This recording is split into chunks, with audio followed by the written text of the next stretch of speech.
Bonjour à tous. Voilà. Merci d'être là ce soir pour le 5e Café Sciences Sociales qu'on organise avec l'APSES, l'Association des professeurs de sciences économiques et sociales, et avec le soutien du magazine Alternative économique, avec notamment Laurent Jeannot, le directeur de la rédaction, qui est là ce soir et qu'on remercie d'être là. Café Sciences Sociales, le but c'est de discuter de thèmes en lien avec nous, ce qu'on enseigne au lycée, donc des sciences sociales, principalement de l'économie, de la sociologie, de la politique, de la science politique. Et le but c'est d'en débattre dans des lieux publics avec toutes les personnes qui souhaitent venir, et d'en débattre également avec des chercheurs qui ont réfléchi sur ces questions-là, qui peuvent ainsi nous éclairer sur les derniers résultats de la recherche et nous permettre d'avoir des éclairages sur les pistes possibles de solutions politiques aux problèmes économiques et sociaux d'aujourd'hui. Un petit mot également pour remercier le Café Le Tourangeau qui nous accueille encore. Donc n'hésitez pas à les remercier activement en consommant. Voilà, et je vais laisser Laurent Jeannot présenter les intervenants. Merci. Merci, bonjour à tous. Merci à l'APSES pour l'invitation et pour l'organisation de ces cafés sciences sociales. Alors ce soir, on va discuter impôts, et on va se poser la question du moins d'impôts. Est-ce qu'il faut vraiment baisser les impôts? Alors une chose est sûre, et je pense que vous serez tous d'accord pour convenir que d'une manière générale, les impôts ont plutôt mauvaise presse. On leur prête tous les maux. Ils sont accusés de plomber le pouvoir d'achat, d'entraver la croissance, de pénaliser la compétitivité des entreprises. Ils sont aussi accusés d'être injustes et même inefficaces. Et on peut dire depuis le précédent du début du quinquennat Hollande et du fameux épisode du ras-le-bol fiscal, plus personne ne veut entendre parler de hausse d'impôts.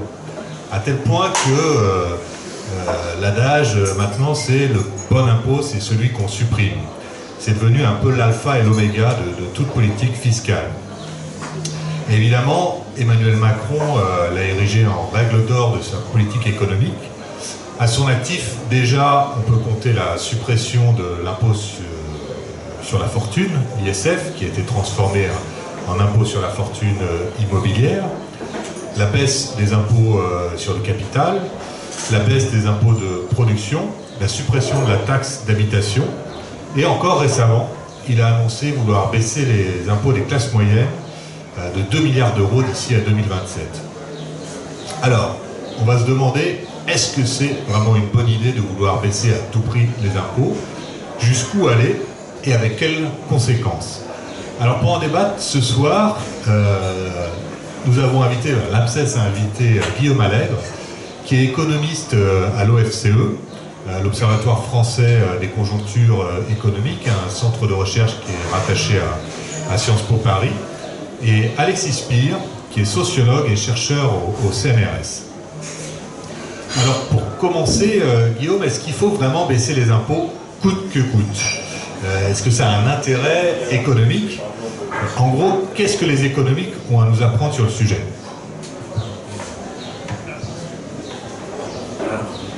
Bien, merci pour l'invitation et cette question qui est très intéressante et auquel les économistes ne sauraient répondre finalement. Parce que les économistes, ils ont quand même beaucoup l'habitude, lorsqu'on les voit dans les médias et puis ce qu'ils débattent, de faire beaucoup de propositions de politique publique, beaucoup plus que les sociologues beaucoup plus que les politistes. Justement, quand on était dans un séminaire l'année dernière, il y avait des économistes, des sociologues, c'était des sociologues invités, et les sociologues et politistes étaient très étonnés du caractère normatif de l'économie. C'est-à-dire, les économistes font des propositions politiques publiques, et généralement, ils ne disent pas d'où sortent ces propositions, quel modèle normatif, quel modèle ils ont. Mais voilà, donc généralement, ils donnent leur avis, en fait. Et donc, si je devais donner mon avis, je dirais oui, il faut augmenter les impôts, mais je ne suis pas là juste donner mon avis. Par contre, je peux faire un éclairage, puis après peut-être que je donnerai un avis un peu plus éclairé. Donc, trop d'impôts, à quoi sert l'impôt? Le premier rôle de l'impôt, c'est de financer la dépense publique. Et encore que dépense publique, c'est un terme trop vague qui est utilisé, parce que lorsqu'on parle de dépenses publiques, en fait, on dit, bon voilà, c'est 48 points de PIB, on met beaucoup de choses dans la dépense publique. Donc la première chose, c'est les dépenses collectives. Et donc ces dépenses collectives, qu'est-ce que c'est? C'est la santé, c'est 7 points de PIB, c'est l'éducation et la recherche et la culture, c'est 7 points de PIB aussi. Il y a 3 points de PIB de défense, police, justice, donc du régalien. Après, il y a un petit peu d'infrastructure et puis des dépenses d'administration. Mais là, on est à 23, 24. C'est à peine la moitié de ce qu'on appelle les dépenses publiques. En fait, c'est ce que souvent les gens ont en tête quand on dit dépenses publiques, c'est-à-dire la santé, l'éducation, quand on dit qu'il y a des problèmes finalement, on se demande, mais pourquoi on dépense autant, 48 points de PIB, 50 points de PIB, pourquoi on dépense d'impôts, mais c'est même 55 de dépenses, pourquoi on dépense autant, alors que finalement, l'éducation ça va pas, l'hôpital ça va pas, mais c'est aussi parce que, en fait, ce qui est dépensé n'est pas dépensé là où on pense que c'est dépensé quand on pense dépenses publiques. Et quand on fait des comparaisons internationales. Parce que là, sur tout ce que j'ai dit, là, 7 points de PIB de santé, c'est à peu près la moyenne européenne. 7 points de PIB d'éducation, c'est moins, c'est 6 points de PIB d'éducation et de recherche, c'est moins que la moyenne européenne. C'est 0,7 points de moins que la moyenne européenne. Donc on dépense moins qu'en Europe. Alors ça, on dépense moins en points de PIB. Tandis qu'en plus, on a une démographie qui est un petit peu plus... qui a été avec plus de jeunes et plus d'élèves par habitant. Si on regarde le point de PIB par élève, alors on dépense vraiment beaucoup moins que la moyenne, encore beaucoup moins que la moyenne européenne. Défense, police, justice, c'est à peu près la même chose. Infrastructure, à peu près la même chose. Et l'administration, là où il y a toujours des économies à faire, c'est aussi à peu près la même chose. Donc en fait, sur tout ça, sur toutes ces dépenses collectives-là, on dépense 1 point de plus que la moyenne européenne, donc 0,7 points de moins en éducation et 0,7 points de plus en armée.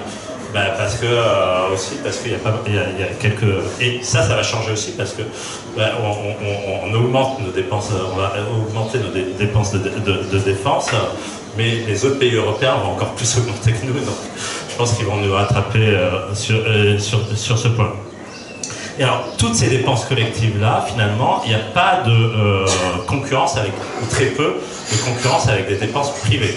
C'est-à-dire qu'en santé, c'est pratiquement entièrement socialisé, les dépenses de santé sont pratiquement entièrement socialisées, les dépenses d'éducation sont pratiquement entièrement socialisées en France, les dépenses de défense, police, justice, par définition, c'est socialisé, infrastructure aussi, enfin tout ça n'est pas en concurrence, on n'est pas dans un monde finalement où les dépenses publiques financent des choses qui sont en concurrence avec le privé, ou assez peu. Même l'école privée est financée sur des fonds publics, les cliniques aussi. Donc en fait, c'est ces dépenses collectives-là. Donc si on se demande, si la question c'est est-ce qu'il y a trop d'impôts, finalement on peut réduire au moins en partie à la question est-ce qu'on veut dépenser plus en éducation, en santé, en infrastructure, ferroviaire, en défense, police, justice, tout ça, ou plus en dépenses privées, donc en alimentation, voilà, c'est ça finalement l'arbitrage, c'est les dépenses publiques qui sont ces dépenses-là, ou les dépenses privées qui sont le téléphone portable, l'alimentation, les vêtements, et tout ça. Moi, mon pari, c'est que dans l'avenir, on va plus dépenser dans ces dépenses collectives-là. On va plus dépenser en éducation, on va plus dépenser en santé, parce que, déjà c'est prévu, hein, parce que la population vieillit. On va plus dépenser en éducation, parce que je pense que c'est une bonne idée, mais ça j'y reviendrai, de dépenser plus en éducation. On va plus dépenser en défense, et on va plus dépenser en infrastructure, parce que dans la transition écologique, on va avoir besoin probablement de plus d'infrastructures collectives et moins d'infrastructures privées. Donc on va avoir besoin de plus de trains, par exemple.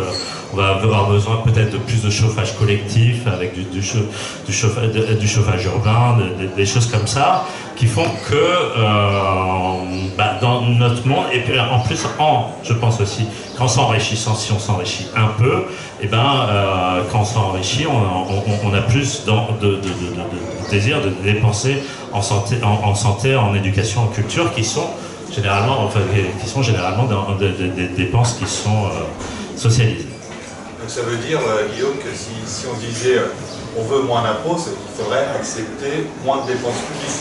Mais un des arguments du gouvernement ou d'un certain nombre d'économistes ou de chefs d'entreprise, c'est justement de dire qu'en France, le niveau de dépenses publiques est énorme, beaucoup plus important que les autres. Donc ça, il n'y a pas du tout de marge de manœuvre de ce point de vue-là? Non, il y a presque pas de marge de manœuvre.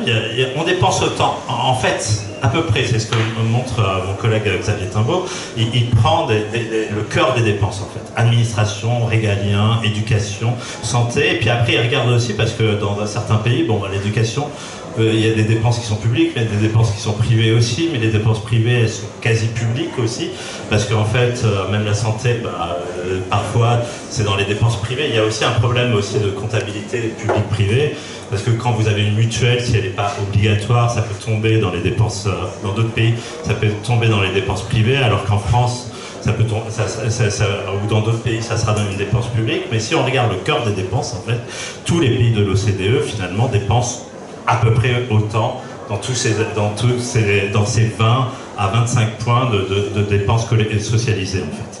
La différence, elle vient d'où? Alors la différence, elle vient un petit peu... Alors les différences, c'est le deuxième point.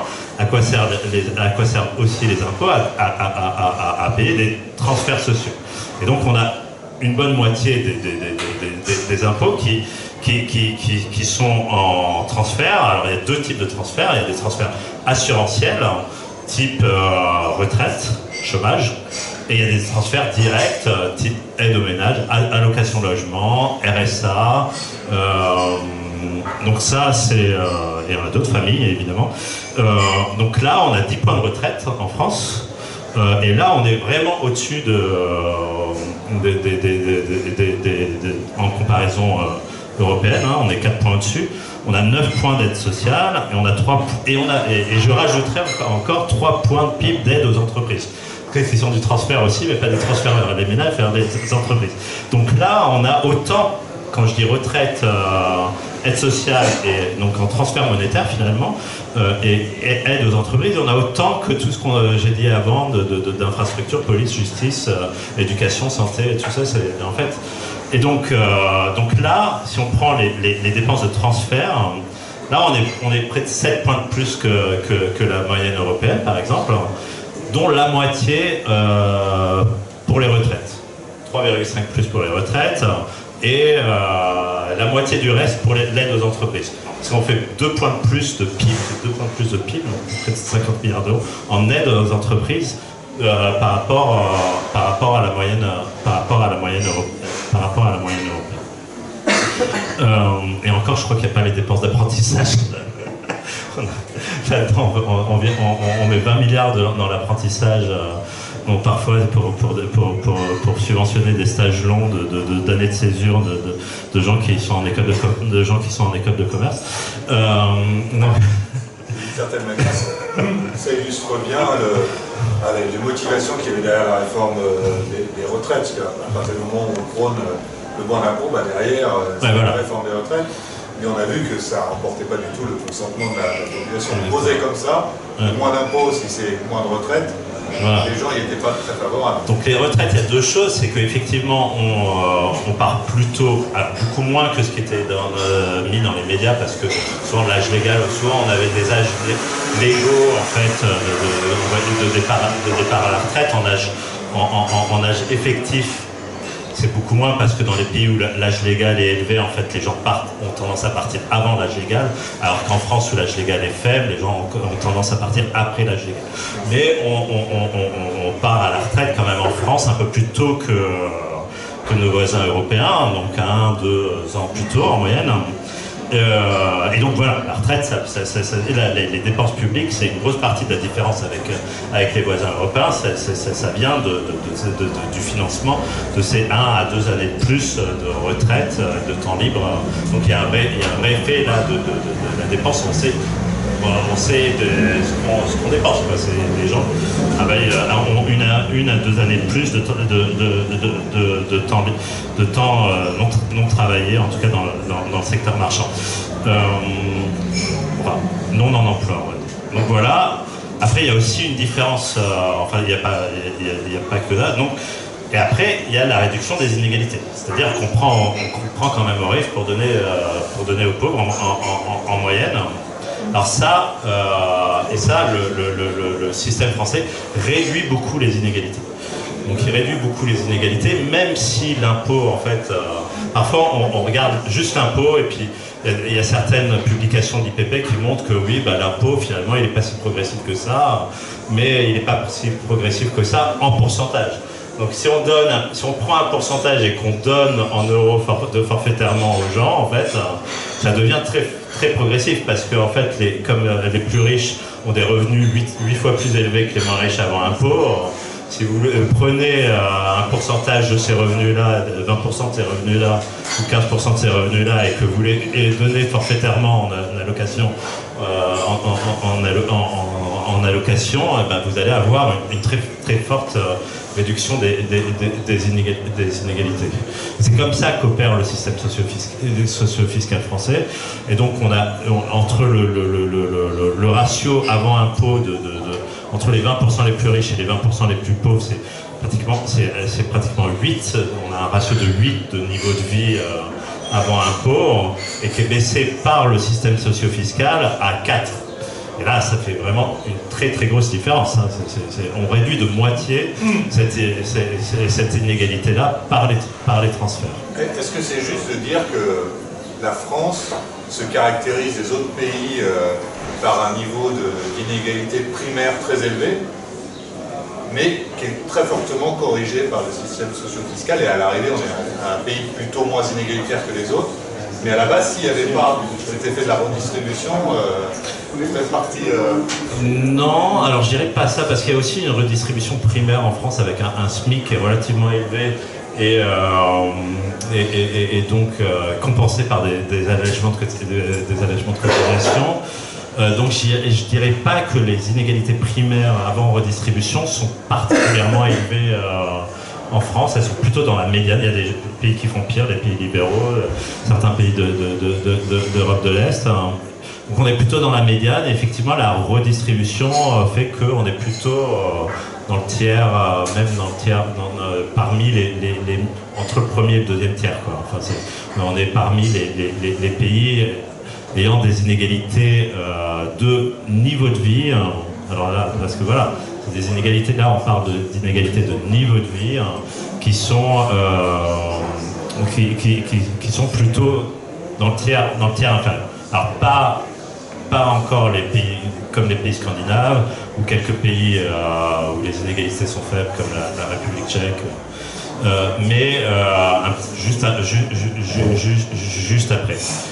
En niveau de vie, ça c'est moins vrai en patrimoine. On a des gros patrimoines en France, et donc qui crée une très grosse inégalité de patrimoine, et je pense que le sentiment d'inégalité en France, le sentiment d'inégalité est beaucoup plus élevé finalement que la réalité statistique d'inégalité en niveau de vie. Et je pense que ça vient de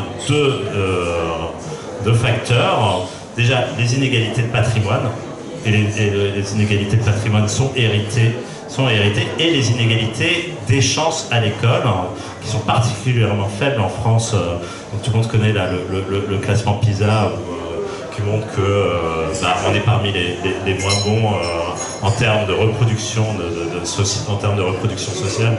C'est-à-dire que c'est un des pays où le statut social des parents pèse le plus sur les performances des enfants à 14-15 ans dans un test standard, et donc qui est le test PISA. Et donc ça, je pense que le sentiment d'inégalité il est là parce que en fait on n'est pas une société très mobile en fait. On n'est pas une société si mobile que ça, et donc comme on n'est pas une société si mobile que ça, on devrait. Enfin, je pense que c'est ça qui fait que y a un sentiment d'inégalité très important. Voilà, mais peut-être que... Moins d'impôts, c'est plus d'inégalité, quoi. Ça veut dire... Alors, moins d'impôts, ça serait plus d'inégalité, sachant que ces inégalités ne sont pas perçues comme très méritées, je pense. À raison, d'ailleurs, parce que... Et donc voilà, c'est aussi pour ça que je pense qu'il y a aussi, mais là je vais laisser la parole au sociologue politiste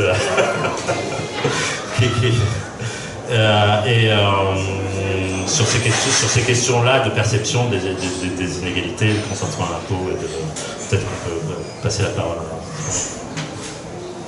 Donc, vous, Alexis Spire, vous avez... Oui. Je ne sais pas si vous m'entendez, comme on n'a qu'un seul micro, j'essaie quand même de relancer un peu, je ne sais pas si vous m'entendez bien quand je pose des questions, mais j'essaie de parler un peu fort. Alors, vous, Alexis Spire, vous avez une approche un peu différente, l'approche d'un sociologue. Vous avez travaillé justement sur la question du consentement à l'impôt.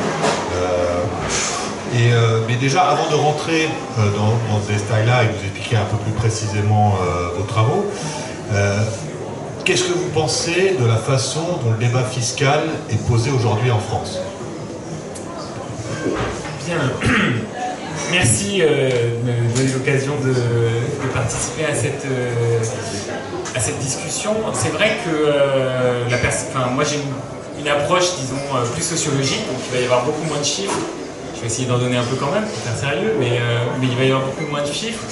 Et c'est vrai qu'un des premiers constats que j'ai essayé de poser dans mon livre, c'est le constat sur la façon dont se construit le débat public autour de l'impôt.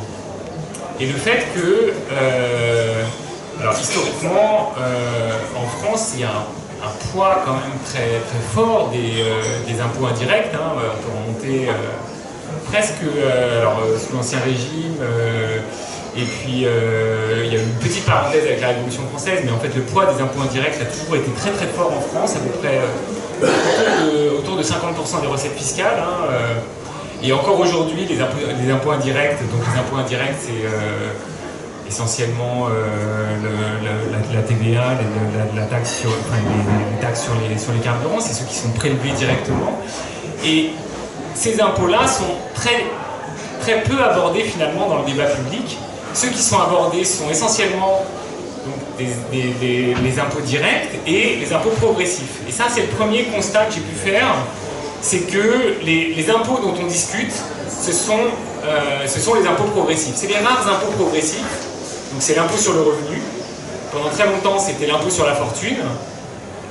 Aujourd'hui, c'est un peu l'impôt sur les successions. C'est les impôts qui reviennent de façon lancinante dans le débat public. Et à côté de ça, il y a des impôts dont on ne parle pas, ou très peu. C'est la TVA. Alors c'est la CSG. Alors est-ce que la CSG est un impôt ou une contribution comme c'est...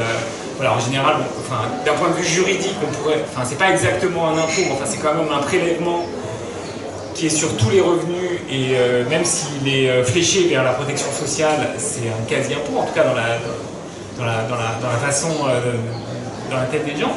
Et ça, c'est quelque chose de très frappant, c'est que du coup, cette dissociation-là fait que on peut arriver à un sens commun sur l'impôt complètement déformé par rapport à la réalité. C'est ce qui conduit beaucoup de politiques et de journalistes à dire plus de la moitié des Français ne payent pas d'impôts, ce qui conduit à dire 10% des Français payent 70% de l'impôt. Tout ça, c'est des remarques qui sont faites sur l'impôt sur le revenu, mais l'impôt sur le revenu, ça pèse très très peu en fait dans les recettes fiscales.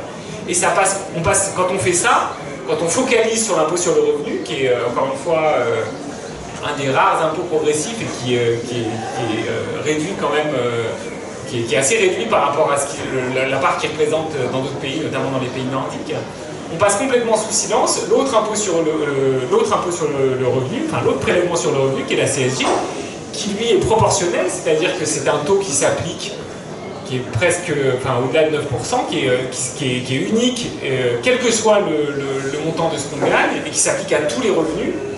Et ça, je pense que c'est très important parce que ça a des effets aussi sur la façon dont les gens se représentent le système fiscal. Moi, quand j'ai fait mes enquêtes, je me suis rendu compte qu'il y a beaucoup de gens qui ne sont pas très conscients de payer de la CSG. On leur dit, moi je posais des questions, genre est-ce que vous pensez que l'impôt sur le revenu c'est un peu juste? Est-ce que vous pensez que la CSG c'est un impôt juste? Et les gens disent, la CSG, non, je connais pas, je paye pas ça, je crois. Et donc ça c'est quelque chose de très frappant parce que, encore une fois, la CSG c'est encore une fois un prélèvement qui touche dès le premier euro, et de façon proportionnelle et qui est complètement invisible. Et alors dans mon livre, j'avais essayé de chiffrer ça, de quantifier cette espèce de dichotomie entre les impôts dont on parle et les impôts qui sont importants. Alors je l'avais fait sur les journaux télévisés pour 2015 et j'avais vu que, sur plusieurs années, mais là je vais prendre l'année 2015, pour l'année 2015, l'impôt sur le revenu c'était 58% des apparitions, contre la CSG, 8% des apparitions aux journaux télévisés. Alors vous allez me dire aujourd'hui, les journaux télévisés, c'est plus exactement aussi central que ça l'a été, mais je suis sûr que si on refaisait ce calcul à partir de ce qui fait débat sur les réseaux sociaux, sur Internet et y compris quand même encore à la télé, on serait frappé par cette dichotomie entre ce que pèse chaque prélèvement dans les recettes fiscales et ce qui pèse dans le débat public. Donc ça c'est le premier biais, à mon avis, très important. Alors, juste une question, est-ce que l'instauration du prélèvement à la source a changé un peu cette donne-là? Parce que finalement, est-ce que ça n'a pas un peu atténué l'importance qu'on attribuait, est-ce que ça n'a pas contribué à invisibiliser l'IR, l'impôt sur le revenu? Alors, moi je pense que de ce point de vue-là, ça n'a pas changé grand-chose parce qu'il faut quand même se souvenir. Alors le prélèvement à la source, ça a d'abord mis encore une fois la focale sur l'impôt sur le revenu, parce que ça ne concerne que l'impôt sur le revenu. Du point de vue de l'invisibilisation, on a beaucoup dit qu'effectivement ça rendait la pointe de l'or. Bon, en fait, il y a quand même une écrasante majorité des gens dans ce pays qui sont salariés. Il y a beaucoup de gens qui étaient mensualisés. Donc en fait, le prélèvement à la source, ça a mis fin au décalage d'1 an qui existait entre le calcul de l'impôt et les revenus perçus, mais ça n'a pas, moi je crois que ça n'a pas apporté de grands changements. Mais en revanche, encore une fois, ça a mis sur ça a laissé dans l'ombre d'autres débats qu'on aurait pu avoir. J'ai parlé beaucoup d'impôt sur le revenu, mais on pourrait aussi parler de la fiscalité locale, c'est-à-dire que là aussi, la suppression de la taxe d'habitation, on a focalisé sur la taxe d'habitation, qui était quand même un impôt où il y avait pas mal de possibilités de dégrèvement en fonction des revenus. Il y avait pas mal de gens qui étaient exonérés selon leur catégorie de revenus. Et du coup, on ne parle pas du tout de l'impôt local qui est en train de monter en puissance, qui est la taxe foncière, qui lui dépend absolument pas du revenu, qui est dû, même quand vous êtes endetté, quand vous avez acheté votre logement à hauteur de 200 000 euros, mais que vous avez payé que 40 000, 50 000 euros et que vous êtes endetté pour 20 ans, 30 ans, et ben, la taxe foncière est due à plein. Et évidemment, on a supprimé la taxe d'habitation qui était loin d'être parfaite, hein. Encore une fois, ça fait partie des impôts, les 4 vieilles qui datent de la Révolution et qui, notamment du fait que les bases locatives n'avaient pas été révisées depuis 1973, mais c'est là aussi pour la taxe foncière, il était loin d'être parfait, mais encore une fois, c'est celui qui focalisait l'attention, par différence avec la taxe foncière. Alors évidemment, dans l'inconscient national, il y a l'idée que quand on possède quelque chose, on est un peu privilégié. Bon, en fait, sociologiquement, c'est assez faux, en fait, hein. C'est-à-dire qu'il y a beaucoup de... d'abord, le taux de gens qui sont propriétaires de leur résidence principale, alors j'ai plus exactement les chiffres, mais c'est autour de un peu plus de 60%, c'est plutôt plus faible en France que dans d'autres pays européens. Et ensuite, il y a beaucoup de classes populaires stables, il y a des classes moyennes qui possèdent leur logement et pour lesquelles la taxe foncière pèse beaucoup. Donc voilà, donc c'est juste pour dire, et donc de ce point de vue-là, on a encore une fois focalisé sur le prélèvement à la source. Alors le deuxième biais du débat fiscal, c'est sur la question des fraudes et sur le fait qu'on mélange très souvent, on met sur le même plan la question de la fraude fiscale, la question des fraudes sociales, en disant bon, tout ça c'est de la fraude, moralement c'est pas bien. C'est vrai que, et donc il y a une espèce de volonté de fabriquer du consensus autour de la lutte contre la fraude. Hein. Ça va être difficile de trouver un parti politique ou un mouvement qui va dire nous on est pour la fraude. Hein. Donc quand un gouvernement se présente en disant on va lutter contre la fraude, il est à peu près sûr quand même de recueillir le consensus. Ok, très bien. Mais on mélange la fraude fiscale qu'on a du mal à évaluer, hein, mais qui est autour de 80-100 milliards d'euros, avec la fraude sociale qui est bien moindre, et enfin, qui est autour de 15 milliards, et surtout, 20 milliards, et qui surtout concerne principalement les cotisations des employeurs, assez peu celles des allocataires. Et alors même à l'intérieur de la fraude fiscale, on peut dire, hein, on passe sous silence aussi le fait que l'évolution des technologies, l'évolution des modes de prélèvement de l'impôt fait que aujourd'hui on a un recul de plus en plus fort de tout ce qui est paiement en cash, paiement, de paiement en liquide. Or on sait que historiquement c'était une source de contournement, notamment de la TVA, et une forme de fraude populaire de l'impôt en fait, hein, par le cash, parce que c'est une forme simple en fait. Hein. C'est le paiement de la main à la main, etc. Or, cette forme-là, elle est de facto en train de reculer parce que du fait de la dématérialisation des échanges, du fait de la possibilité de payer par une carte bancaire de plus en plus généralisée, etc. Alors, en revanche, on voit très bien que la dématérialisation et le fait que, les possibilités d'optimisation agressive, alors certains vont dire que c'est pas de la fraude, mais enfin la frontière entre la fraude et l'optimisation agressive est quand même parfois assez ténue, rendent possible des montages financiers avec, sur les questions des prix de transfert pour les GAFA notamment, mais pas seulement, rendent beaucoup plus facile, beaucoup plus rapide des formes d'optimisation agressive ou de fraude fiscale par le biais de la dématérialisation. Et tout ça, c'est masqué par l'espèce de condamnation morale qu'on porte sur la question de la fraude. Et puis, la troisième biais un peu du débat fiscal, c'est aussi qu'il n'est pas très sociologisé, c'est-à-dire qu'on parle du contribuable sans faire de distinction entre les catégories socio-professionnelles de contribuables, entre le niveau de diplôme des contribuables, entre justement les ressources qui sont à disposition des contribuables, alors selon l'impôt qu'ils payent, et on fait comme si en fait le contribuable était un contribuable interchangeable. C'est particulièrement, alors il y a des, enfin voilà, c'est plus ou moins criant selon les débats, mais c'est particulièrement criant en matière d'impôt sur les successions. C'est-à-dire que s'il y a à ce point-là de malentendus en termes d'impôt sur les successions, à savoir que dans toutes les enquêtes qu'on a, c'est l'impôt qui est le plus décrié par les contribuables, hein, celui qui est considéré comme le plus injuste, alors qu'il y a des systèmes d'abattement qui permettent en fait de cibler quand même des personnes qui ont un patrimoine non négligeable. C'est en grande partie parce que voilà, on fait comme si cet impôt concernait tout le monde de la même façon, etc. Et il y a énormément de malentendus qui se greffent dans le débat fiscal, précisément parce qu'on a du mal à introduire la question sociale à l'intérieur de la question fiscale et les différences sociales entre contribuables à l'intérieur de la question fiscale. Ça, c'est intéressant comme exemple.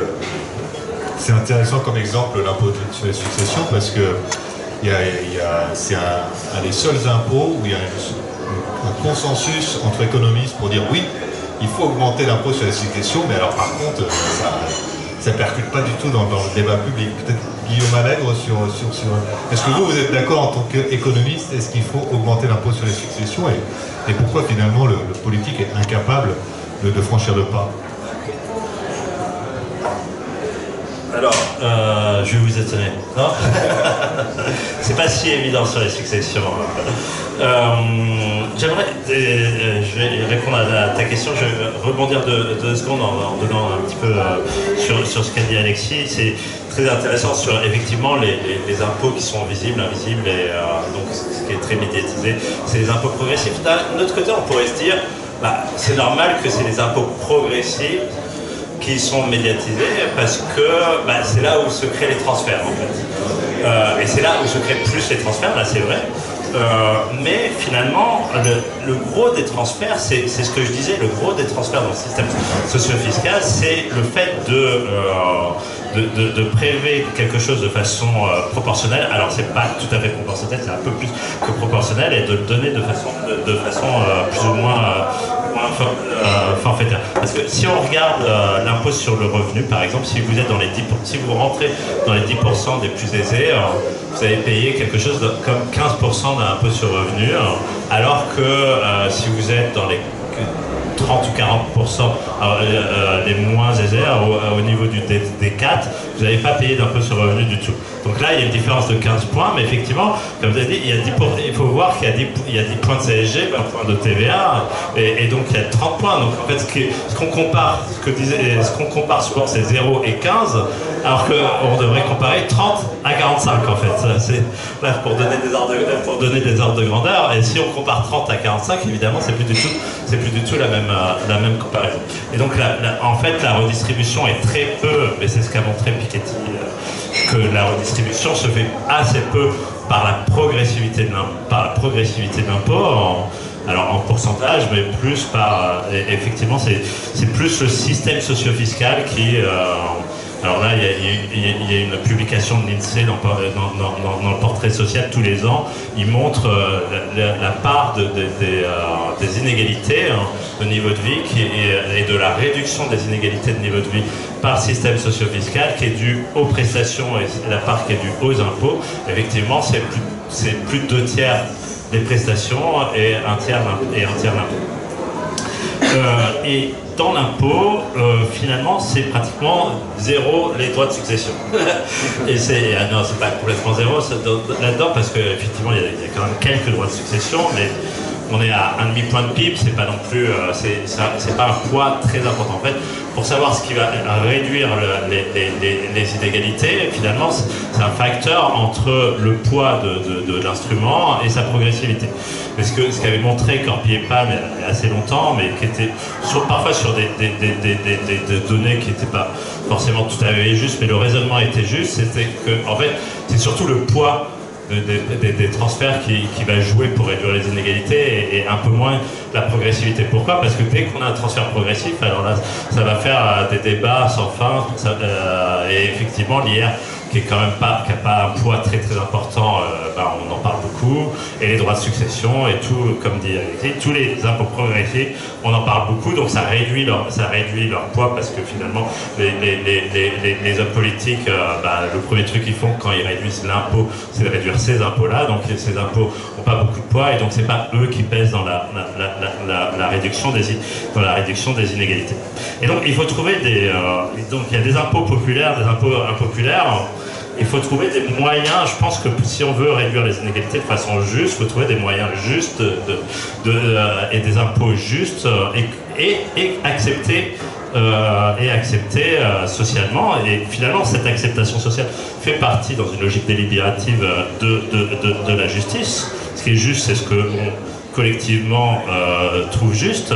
Et il s'avère que les gens, collectivement, dans la plupart des pays, presque tous les pays, et de façon majoritaire, trouvent que les droits de succession sont inéquitables. Et il y a des enquêtes injustes. Et il y a des enquêtes de Stancheva qui montrent, ça c'est assez étonnant, à la fois aux États-Unis et en France. Donc elle a fait une enquête aux États-Unis, puis après elle l'a reproduite en France, et elle demande, pensez-vous que des personnes devraient pouvoir donner tous leurs actifs, toutes leurs possessions, toutes leurs propriétés à leurs enfants. Et les gens ils disent bah oui.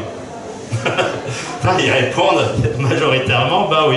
Et oui, mais et après elle donne aussi des données Elle dit les inégalités et tout, elle dit aujourd'hui les droits de succession, finalement ça concerne que 15% des gens, il y a des gens qui ont 3 millions, qui ont 3 millions et même majoritairement, en fait, à la fin, quand on donne toutes les informations, les gens ils disent non, en fait, nous on est d'accord pour que les gens puissent tout donner à leurs enfants.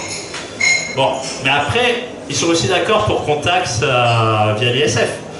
Via un impôt sur le patrimoine, qui est un impôt qui est au fil de l'eau, et qui finalement peut se dire, l'impôt sur le patrimoine, c'est une forme d'impôt sur les successions, voilà, au lieu de le payer en une fois quand vous mourrez, vous le payez finalement progressivement. Si vous payez 30 ans d'ISF, finalement, il faut des taux de prélèvement 30 fois plus élevés pour que ça passe aux successions. Donc c'est un point d'ISF, c'est 30 points de succès, c'est 30 points de succession. Et donc voilà, si les gens pensent que ce qui est juste, finalement, c'est de payer au fil de l'eau, parce qu'on paye quelque chose à la société parce que vous payez votre banque aussi quand vous avez beaucoup d'argent, vous payez votre banque et vous payez un gestionnaire et les gens payent des gestionnaires et finalement, bah voilà, vous pourrez dire, bon bah voilà, l'État c'est un peu un gestionnaire, la banque centrale fait que il n'y a pas trop d'inflation, merci, et donc vous pouvez préserver les actifs, pas mal d'actifs financiers, et donc finalement, c'est des frais de gestion. C'est des frais de gestion. Les SF, c'est des frais de gestion, c'est des frais que vous devez à la société ça, parce que finalement la société vous permet un cadre institutionnel stable qui fait que votre droit de propriété protège votre droit de propriété. Mais de même que votre banquier protège votre droit de propriété, la justice, la police, l'armée, la banque centrale protège vos droits de propriété, et donc vous devez un point là-dessus. Donc finalement, moi j'ai pas de problème avec ça, si c'est ce que les gens trouvent juste, je trouve que c'est finalement assez juste aussi. Alors deuxième impôt dont personne ne parle en fait, et que moi je défends à la place des droits de succession, qui peut se rajouter à l'ISF. C'est le fait que en France, la plupart des plus-values sont exonérées d'impôts. Donc les plus-values sur votre résidence principale vont être exonérées d'impôts. Les plus-values sur la résidence secondaire ou votre résidence Airbnb va être exonérée d'impôts au bout de 30 ans. Et les plus-values sur les produits financiers, il y en a certains qui sont aussi exonérés d'impôts si vous avez un banquier qui vous conseille bien. Et en plus, toutes ces plus-values-là, celles qui ne sont pas passées dans ces exonérations-là, elles sont effacées lors des successions, justement, parce que lors des successions, on dit, voilà, vous avez payé des droits de succession, et donc c'est bien, vous n'avez plus besoin de payer des plus-values. Et donc, si vos héritiers revendent quelque chose qu'ils ont hérité, donc l'appartement que vous leur avez, la maison qu'ils ont reçue de leurs parents, lorsqu'ils vont la revendre 6 mois ou 1 an plus tard, le prix d'acquisition, ça sera le prix de transmission lors des successions. C'est-à-dire que vous l'avez acheté un appartement à 100 000 € à Paris il y a 30 ans qui aujourd'hui vaut 1 million, vous le donnez à vos enfants qui le vendent 6 mois plus tard ou lors des successions, qui le vendent 6 mois plus tard, et sur ces 1 million, s'ils le vendent 1 million et 5 €, ils vont payer des plus-values que sur les 5 €. Et donc il y a 900 000 € de plus-values qui ont été effacées. Or, pour beaucoup de gens, c'est plus d'une vie de revenus, qui du fait de la double, avec un argument de double imposition, finalement n'aura pas été imposé à la plus-value, et il n'aura généralement pas été imposé dans les transmissions, parce que les gens en fait se débrouillent. Vous savez, on peut se débrouiller avec l'impôt sur les successions pour mettre une SCI, et puis vous débrouillez pour en donnant tous les 10 ans à vos 3 enfants et tout. Donc c'est des revenus finalement qui n'ont jamais été taxés. Et donc là, je pense qu'il y a une possibilité d'imposer, notamment parce qu'il y a aussi beaucoup de plus-values immobilières, mais pas que de plus-values immobilières, hein, sur L'Oréal, sur Louis Vuitton aussi, on a LVMH, il y a quand même pas mal de plus-values qui sont chez Bolloré aussi, il y a pas mal de plus-values, parce que si Bolloré ne paye pas beaucoup d'impôts, ce qu'a montré l'IPP récemment, c'est que en fait, ils ne versent pas de dividendes, ils retiennent des dividendes dans les entreprises, donc maintenant, étant donné que et donc, finalement, les revenus des Bolloré, des Arnaud, ils auront lieu quand ils revendront les parts d'entreprise, et donc ils auront lieu sous forme de plus-values qui sont généralement exonérées, qui seraient exonérées dans un pacte Dutreil. Là, je suis assez précis, mais si vous faites un pacte Dutreil. Et donc, bon, je ne vais pas aller dans le pacte Dutreil, mais si vous faites un pacte Dutreil, que donc c'est les enfants de Bolloré qui reprennent la boîte de papa, et donc eux, ils ne vont pas payer de droits de succession, et ils ne vont pas payer de plus-value non plus quand ils revendront, parce que la transmission aura été faite, et que les plus-values auront été exonérées grâce au pacte Dutreil. Donc voilà, là il y a double nom d'imposition, du coup, il y a complètement double d'imposition, et ça c'est beaucoup d'argent, parce que le patrimoine des ménages français aujourd'hui, net, là on est à 8 000 milliards, et il y en a une bonne partie qui sont des plus-values, parce que les prix de l'immobilier, je ne sais pas si vous avez remarqué, mais les prix de l'immobilier ont quand même pas mal augmenté les 20 dernières années. Les gens ils détiennent des maisons, et donc, les prix de l'immobilier, et les Bolloré, LVMH et tout, pas mal, dont les actions ont pas mal augmenté en bourse aussi. Voilà. Sur ce point, là on touche à deux aspects assez intéressants. On touche à deux points intéressants de la discussion. C'est l'histoire des impôts de succession, c'est clairement un exemple assez frappant de la problématique du consentement à l'impôt. Pourquoi c'est peut-être l'impôt le plus emblématique sur lequel il y a un très faible consentement en France. Donc pourquoi, et plus largement, on a l'impression que quand même ce consentement à l'impôt, au-delà de cet exemple-là, se fragilise. Donc est-ce que c'est vrai?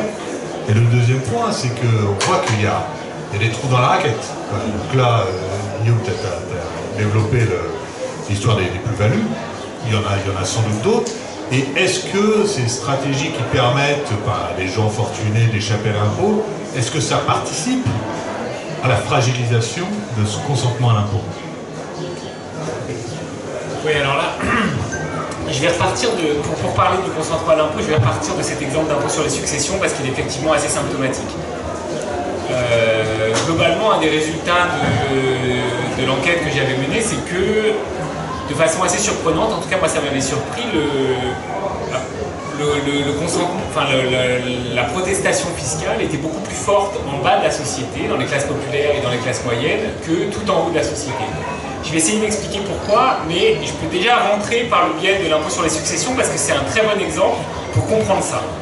L'impôt sur les successions, il y a quand même en ligne directe un abattement 100 000 € par parent, par enfant,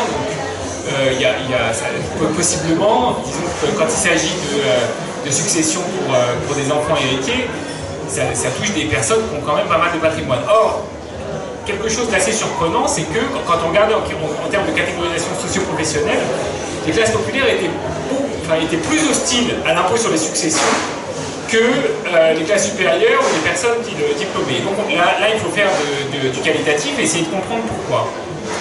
En fait, ce dont on se rend compte, c'est que d'abord, cet impôt sur les successions, il y a une sorte de malentendu sur de quoi il est question. C'est-à-dire qu'il est question de l'héritage. Mais qu'est-ce que c'est l'héritage? L'héritage pour les classes populaires et pour une grande partie des classes moyennes, c'est essentiellement la résidence principale qu'on a passé toute sa vie à payer, à rembourser et qu'on va transmettre à ses enfants. Et ça, l'idée que ça puisse être taxé par l'État, c'est quelque chose d'insupportable. Et donc, l'idée qu'il y ait un impôt sur les successions qui puisse s'attaquer à ça, à l'épargne de toute une vie, c'est quelque chose d'insupportable. Plus vous grimpez dans la hiérarchie des revenus et des patrimoines, et plus vous arrivez sur des patrimoines qui sont faits pas du tout seulement de la résidence principale, mais de capital financier, d'actions, de capital hérité aussi. Hein. Et donc l'idée que l'État prélève un peu de ce qu'on a, de ce qu'on a hérité, de ce qu'on a fait fructifier en bourse, de ce qu'on a. C'est beaucoup mieux accepté en fait. Et ça, c'est le premier point, c'est le fait que l'héritage n'a pas le même sens en fait. Et c'est aussi le fait qu'on a appelé cet impôt un peu sur les successions en disant bien à tout le monde qu'il allait toucher tout le monde. On n'a pas du tout dit comme. Et je pense que si on appelait cet impôt par exemple, et il faudrait quand même en changer la structure aussi, hein, mais un impôt sur les successions de gens fortunés par exemple, comme on a fait, sans doute que et qu'on faisait un certain nombre de réformes, sans doute qu'on n'aurait pas les résultats qu'on a aujourd'hui sur l'impôt sur les successions. Pourquoi? Parce que l'autre aspect, et là ça va me permettre d'enchaîner sur votre question sur le consentement à l'impôt, c'est évidemment la structure de cet impôt. C'est que, en fait, avec le biais, alors ça a été dit, hein, des SCI, de l'assurance vie, en fait c'est un impôt, l'impôt sur les successions, qui est complètement mité par les niches fiscales, et le fait que, d'ailleurs, quand on fait on discute, là en l'occurrence c'est des entretiens que j'avais fait avec des conseillers en patrimoine qui vous disent en fait ceux qui payent l'impôt sur les successions, c'est les idiots, c'est ceux qui ne savent pas s'y prendre, c'est ceux qui ne savent pas anticiper. Parce qu'il suffit d'anticiper un peu, de faire des donations, de faire une SCI, d'investir dans les assurances vie, et on échappe quand même assez largement à l'impôt sur les successions. Donc ça, là aussi, en fait, on est au cœur du consentement à l'impôt, c'est-à-dire que ceux qui sont pour qui en fait cet impôt va peser le plus durement, c'est ceux justement qui n'ont pas pu anticiper, qui sont, alors pas forcément en ligne directe, mais qui ont l'impression d'être touchés de plein fouet parce que sans prévenir d'une certaine manière, et que ceux qui ont été entourés par des conseillers en patrimoine et qui ont fait le nécessaire suffisamment à l'avance, etc., vont avoir finalement un rapport assez apaisé en fait à l'impôt sur les successions, parce que on pourrait dire un rapport contractualisé. Et ce raisonnement-là, on peut le faire exactement de la même façon avec l'impôt sur le revenu. Là aussi, on a affaire à un impôt progressif qui est totalement mité par les niches fiscales, en fait, et les possibilités de réduire son impôt sur le revenu, alors par des investissements outre-mer, par des investissements locatifs, par etc., etc. Et où on se rend compte que, en fait, plus on grimpe dans la hiérarchie des revenus, plus en fait on a de gens qui font appel à ces dispositifs de défiscalisation et de réduction de l'impôt. Et en fait, ce sont aussi des gens qui ont un rapport relativement apaisé à l'impôt sur le revenu, qui trouvent que c'est normal de payer sur l'impôt sur le revenu, que c'est un impôt qui est juste. Et on a ce paradoxe qui est assez difficile à entendre pour des gens qui sont adeptes, disons, de l'homo economicus, hein, c'est qu'on peut avoir des gens qui sont au tout début de l'impôt sur le revenu, ou même des gens qui ne payent pas l'impôt sur le revenu et qui trouvent l'impôt sur le revenu injuste, en fait. Parce qu'ils n'ont pas en tête tous ces dispositifs de défiscalisation, d'optimisation. Voilà. Et donc ça, je pense que c'est très fort on ne peut pas, disons, dissocier la question du consentement à l'impôt et la question de l'injustice fiscale. Et cette question de l'injustice fiscale, elle est très forte chez tous ceux qui ne peuvent pas contractualiser avec l'État, ou qui de façon implicite, ou qui ne peuvent pas justement rentrer dans ce raisonnement qui consiste à dire l'État va m'en prendre un peu, mais je vais faire des choses qui vont faire qu'il va m'en prendre moins que ce qui était prévu. Si vous prenez un impôt comme la taxe foncière, il n'y a pas de niche fiscale en fait. Hein. L'impôt il est dû et il est dû plein pot et vous devez le payer. La TVA, il n'y a pas de niche fiscale. Alors il y a des taux de TVA différenciés, mais une fois que voilà, la CSG elle est due, alors il y a des taux différenciés là aussi, si vous êtes retraité, chômeur, etc. Mais si vous êtes salarié, c'est le même taux pour tout le monde. Il n'y a pas pour reprendre la chanson du temps, il n'y a pas d'arrangement en fait sur ces impôts-là. Et ce sont ces impôts qui pèsent le plus sur les classes populaires et les classes moyennes. Et c'est précisément pour cette raison, à mon avis, qu'on a cette fragilisation, ce paradoxe qui est qu'on a une fragilisation du consentement à l'impôt en bas de la société, chez ces catégories de contribuables qui sont touchés de plein fouet par l'impôt, qui ont le sentiment de ne pas pouvoir y échapper et d'être, disons, sous l'enclume. Alors si vous ajoutez à ça le fait que ce sont aussi souvent des salariés qui ont intériorisé le fait que en fait, les salaires, on ne peut plus les augmenter parce que la compétitivité, parce que la mondialisation, parce que si on augmente trop les salaires, il y a des risques de licenciement, etc. Et bien, si on veut faire quelque chose pour le pouvoir d'achat, qu'est-ce qui reste? Si on ne peut pas augmenter les salaires, il faut qu'on nous en prenne moins. Et donc il faut qu'il y ait moins d'impôts. Et donc, tous ces mécanismes-là font très bien comprendre que le sentiment d'injustice fiscale, assez paradoxalement, il est beaucoup plus fort. Alors assez paradoxalement oui ou non, parce qu'il y a aussi disons, des formes d'inégalité qui sont très fortes. Mais si on retient ce que Claude disait tout à l'heure sur le fait qu'on a un système social-fiscal qui est en France quand même très redistributif, on arrive quand même à ce paradoxe que c'est essentiellement chez les classes populaires et chez les classes moyennes qu'on a le plus fort sentiment de ras-le-bol fiscal, d'injustice fiscale. Il y a un thème qui émerge. Il y a un terme qui émerge assez fortement dans le débat ces derniers temps, qui est la question est-ce que j'en ai pour mon argent et est-ce que et ça questionne aussi le consentement à l'impôt. Et le gouvernement d'ailleurs alimente un peu ce discours-là. Mais est-ce qu'on va pas vers on va pas vers une relation un peu consumériste finalement à l'impôt? On serait d'accord pour payer des impôts à condition d'en avoir pour son argent et de trouver une contrepartie directe. Alors ça effectivement c'est une mauvaise réponse à mon avis à une bonne question. C'est-à-dire que une bonne partie aussi disons, du ras-le-bol fiscal ou de l'insatisfaction par rapport aux impôts vient du fait, et là aussi c'est ce que j'essaie de montrer dans mon livre, c'est le fait qu'il y a une grande méconnaissance de ce que permet de financer l'impôt.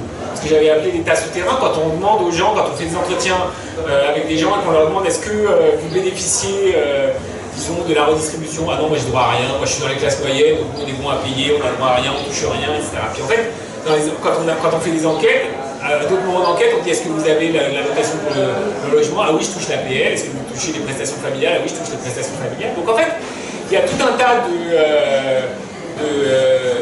formes de redistribution ou de présence de l'État, de présence de services publics qui sont invisibilisés et qui font qu'il y a aussi ce sentiment qui est très fortement répandu que finalement, on ne sait pas très bien tout, où ça va tout ça. Et donc voilà. Donc ça, c'est une vraie question qui est que si on veut réhabiliter l'impôt, il va falloir aussi insister sur tout ce que rend possible l'impôt et tout ce que ça permet de financer. Ça, je pense que c'est une bonne question. La mauvaise réponse qui a été abordée, qui a été fort proposée par le gouvernement dans le site En avoir pour ces impôts, c'est qu'on a là un glissement en fait qui est fait, c'est-à-dire qu'il s'agit d'abord, on mélange allègrement les cotisations sociales et l'impôt. Bon, ça c'est quand même un peu embêtant parce que du point de vue de la clarification, ça n'aide pas, mais bon, passons. C'est surtout qu'on rentre dans un... on voit très bien dans la façon dont est construit le site qu'on rentre dans un raisonnement qui est très presque 19e siècle, j'ai envie de dire, qui consiste à dire bon, je paye tant et à combien j'ai droit. Or, en fait, ça c'est un raisonnement effectivement très consumériste où quand on va dans un magasin, on a une certaine somme d'argent, on débourse une certaine somme d'argent et on voudrait savoir pour cette somme d'argent à quoi on a droit. Or, le principe de l'impôt, c'est précisément que les contribuables payent selon leurs moyens et qu'ensuite ça alimente un budget de l'État et qu'ensuite cet argent il est redistribué en fonction de ce que décide la représentation nationale. C'est le principe du consentement à l'impôt tel qu'il a été posé par les révolutionnaires de 1789. À partir du moment où vous rentrez dans un raisonnement qui consiste à dire moi je paye tant, est-ce que j'ai droit à ça? Ben voilà, moi je paye tant, est-ce que tiens, ben, on finance des prisons? Bah oui, moi je vais pas en prison, alors est-ce que tiens, on finance telle chose, enfin je veux dire, là on rentre dans un mécanisme qui d'une certaine manière mine le consentement à l'impôt de l'intérieur en fait, parce que il y aura toujours, disons, une insatisfaction et le sentiment de payer plus que ce qu'on reçoit individuellement. C'est aussi le principe aussi parce qu'il y a un principe de précaution, il y a un principe que une grande partie des prélèvements en France, ça finance le système de protection sociale, ça finance les opinions publiques et que pendant toute une partie de sa vie, on peut, quand on a de la chance et qu'on est bien portant, ne pas du tout avoir besoin de toute cette protection. Et donc, se dire que, voilà, après tout, pourquoi je paye pour tout ça si je suis à un âge où j'ai pas besoin d'aller à l'hôpital et je suis bien portant. Et donc, je pense que là, on rentre dans ce raisonnement de en avoir pour ses impôts. Alors non seulement de deux choses, c'est-à-dire non seulement un raisonnement consumériste, mais c'est aussi un raisonnement qui consiste à court-circuiter la représentation nationale pour plébisciter un peu, presque sous forme de référendum. On voit bien que l'étape d'après, c'est on fait un référedum pour dire, bon voilà, est-ce que tel investissement on le finance, on ne le finance pas, est-ce que vous êtes pour, est-ce que vous êtes contre? Alors c'est vrai que ça peut laisser penser que ça remet un peu de démocratie participative dans les rouages, mais en fait, appliqué à la fiscalité, il y a disons là, quelque chose d'assez explosif pour le consentement à l'impôt. Ouais, je vais rebondir.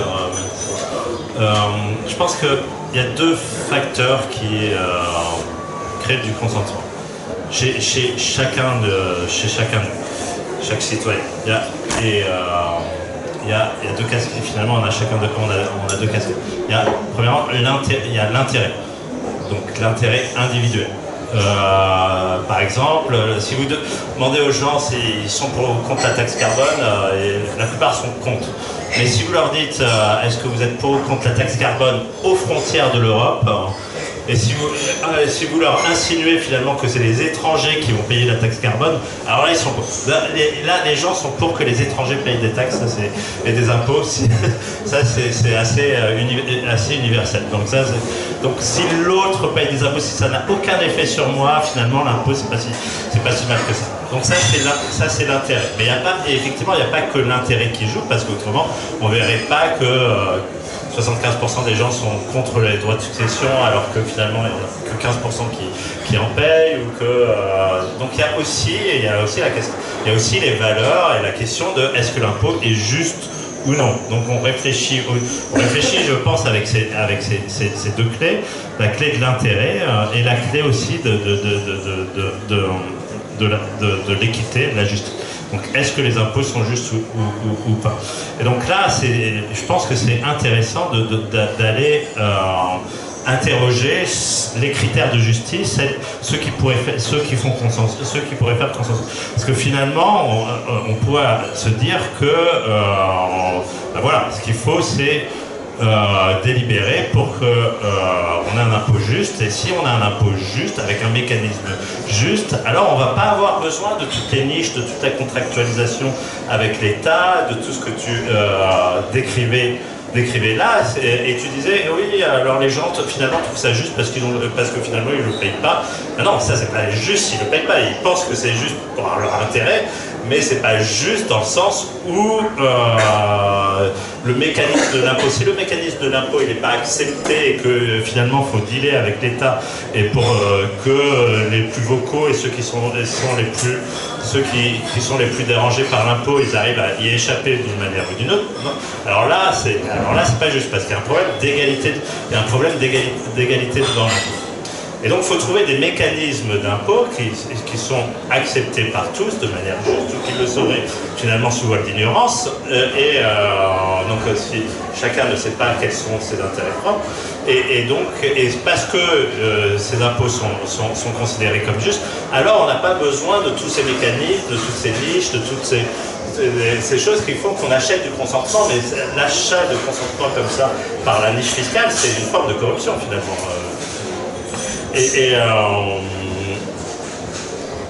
Et donc voilà. Et donc quels sont les principes? On va penser quels sont les principes qui sont considérés comme justes et pas justes. Et pour revenir sur les droits de succession, quand même dans les enquêtes, la plupart des gens pensent que c'est pas le bon moment que c'est pas juste. Moi je trouve ça juste, mais personnellement, mais il y a beaucoup de gens qui pensent que c'est pas juste de taxer à ce moment-là, de taxer finalement le don. Mais finalement on réfléchit, parce que c'est vrai que s'il est pas, vous avez 70 ans, vous dites on va taxer finalement c'est quoi le contrefactuel? Le contrefactuel, c'est que les gens qui ont 70 ans, finalement ils le dépensent en jet ski, en faisant le tour de la planète 4 fois, comme ça plutôt que de payer payer des impôts.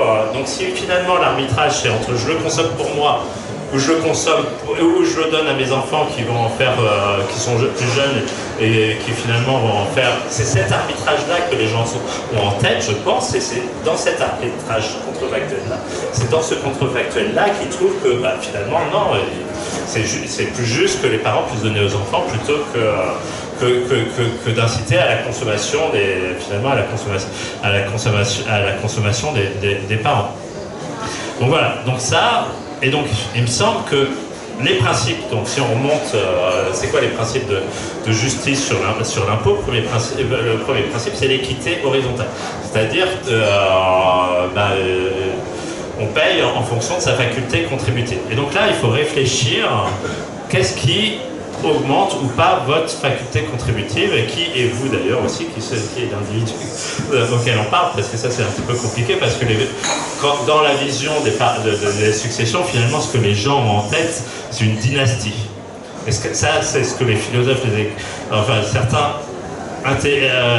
personnes qui travaillent dans les sciences sociales, ils aiment bien quand même, ils pensent que les gens sont des individus et pas des dynasties, alors que c'est vrai que y a beaucoup de gens qui pensent en termes de dynastie, c'est-à-dire que les parents et les enfants finalement forment une dynastie, et que donc cette transmission-là ne devrait pas être taxée, parce que c'est la dynastie finalement qu'on taxe. Donc c'est aussi le point de vue, de quel point de vue parle-t-on? Parle-t-on du point de vue des parents? Parle-t-on du point de vue des enfants? Parce qu'évidemment, du point de vue des enfants, l'argent il tombe, et donc on peut dire ça contribue à la faculté contributive.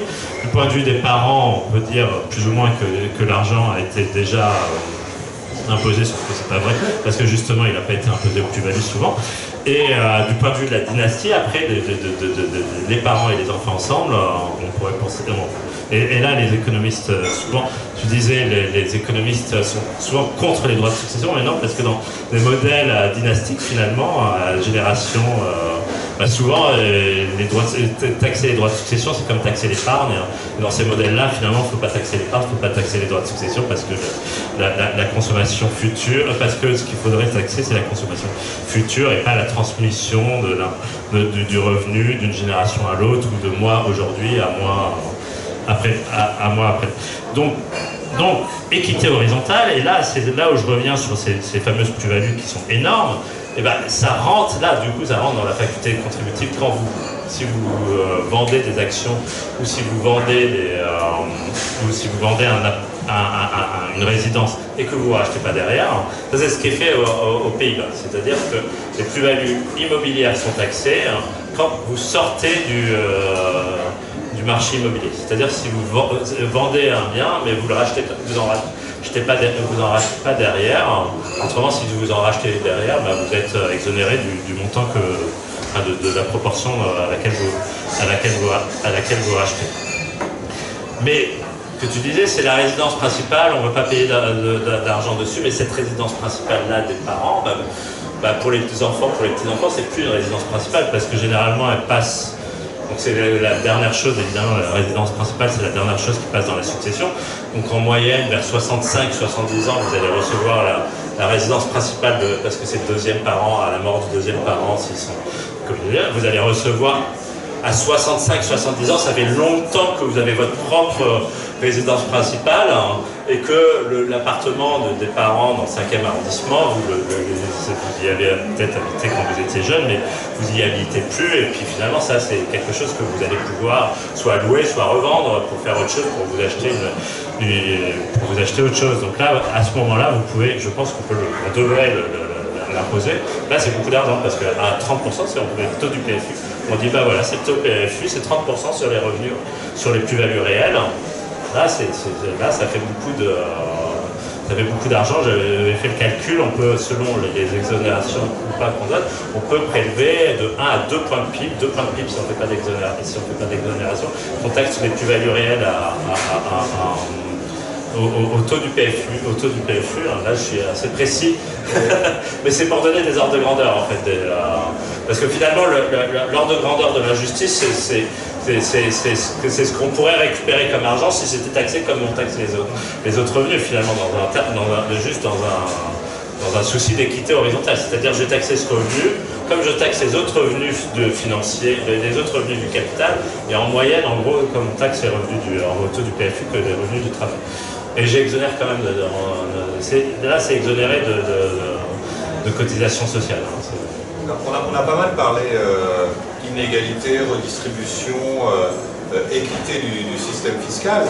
Il y a d'autres enjeux économiques semble, autour de la question des impôts.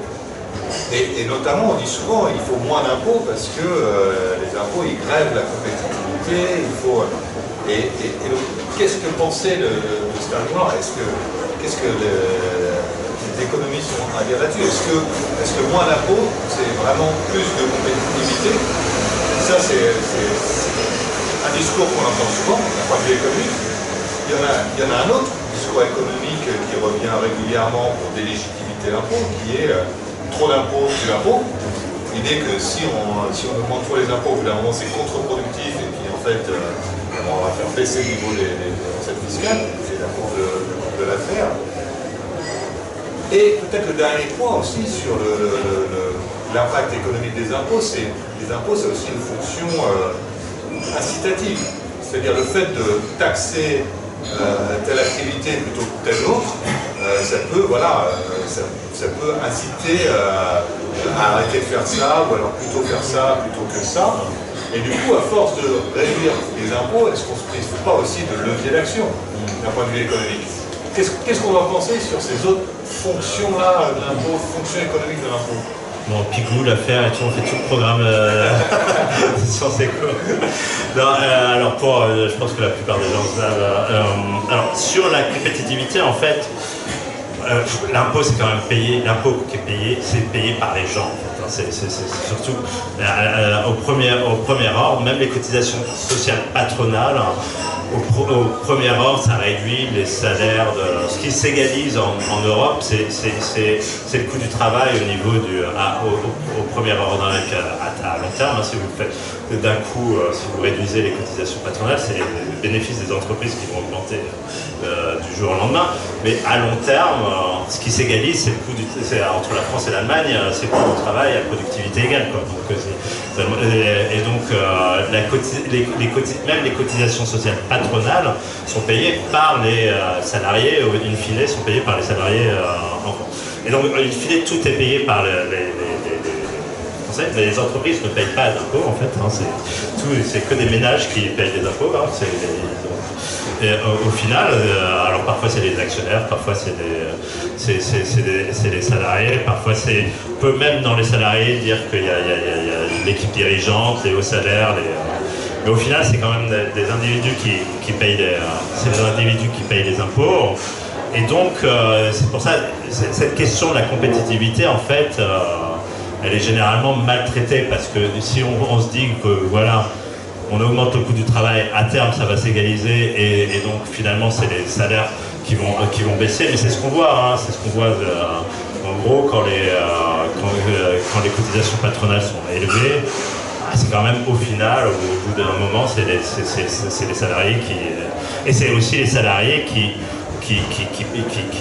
des salaires qui baissent quand on fait de la réduction du temps de travail et qu'il n'y a pas d'augmentation de la productivité. Et ça c'est pareil, hein, même si on fait une réduction du temps de travail à salaire constante, à terme, il va y avoir quand même, c'est quand même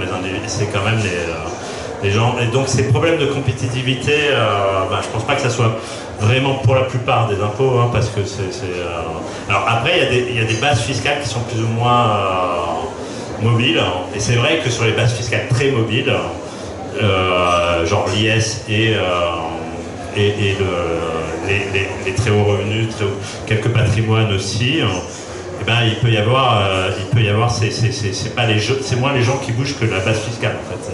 Ça passe ça fait un peu le tour de la terre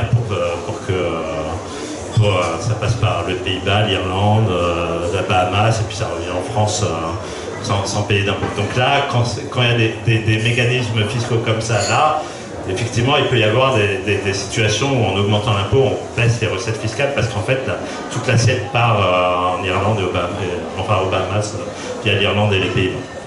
Donc là, il faut faire attention dans ces cas-là. Et c'est aussi pour ça, donc la note de l'IPP, la récente, montrait que effectivement, tout en haut, les milliardaires, ils arrivent quand même à contourner l'impôt, parce que justement, ils ont des moyens mais là, c'est pas en contractualisant avec l'État, hein, c'est en étant plus malin que les fiscalistes de Bercy. Et donc donc voilà. Donc ça c'est un point. Et puis l'affaire, non. Si on regarde un petit peu, non, on n'est pas en haut de la courbe de l'affaire. C'est sûr que quand on augmente, d'ailleurs quand on a besoin d'argent, on augmente l'impôt et les recettes augmentent. Hein, c'est pas, il n'y a pas de, et il n'y a pas non plus, et l'intérêt, si on regarde, finalement on regarde. Les plus pauvres ont quand même intérêt encore à ce qu'on fasse des transferts en leur faveur. On n'est pas rendu non plus dans un truc contre-productif où finalement la redistribution serait contre-productive. Donc c'est quand même dans les pays où il y a plus de redistribution que les pauvres sont les moins pauvres. Dans les pays où il y en a le moins, aux États-Unis par exemple, enfin si on compare des pays qui ont des niveaux de vie, il n'y a pas de mystère. Hein. Aux États-Unis, qui ont un revenu national, un PIB un peu 20-30% de plus qu'en France, il y a tellement peu de redistribution finalement que il y a plutôt 70%, si on regarde les 70% les plus pauvres, les Français sont plus riches. C'est que quand on rentre dans les 30% et dans les 10 et dans les 1 que finalement la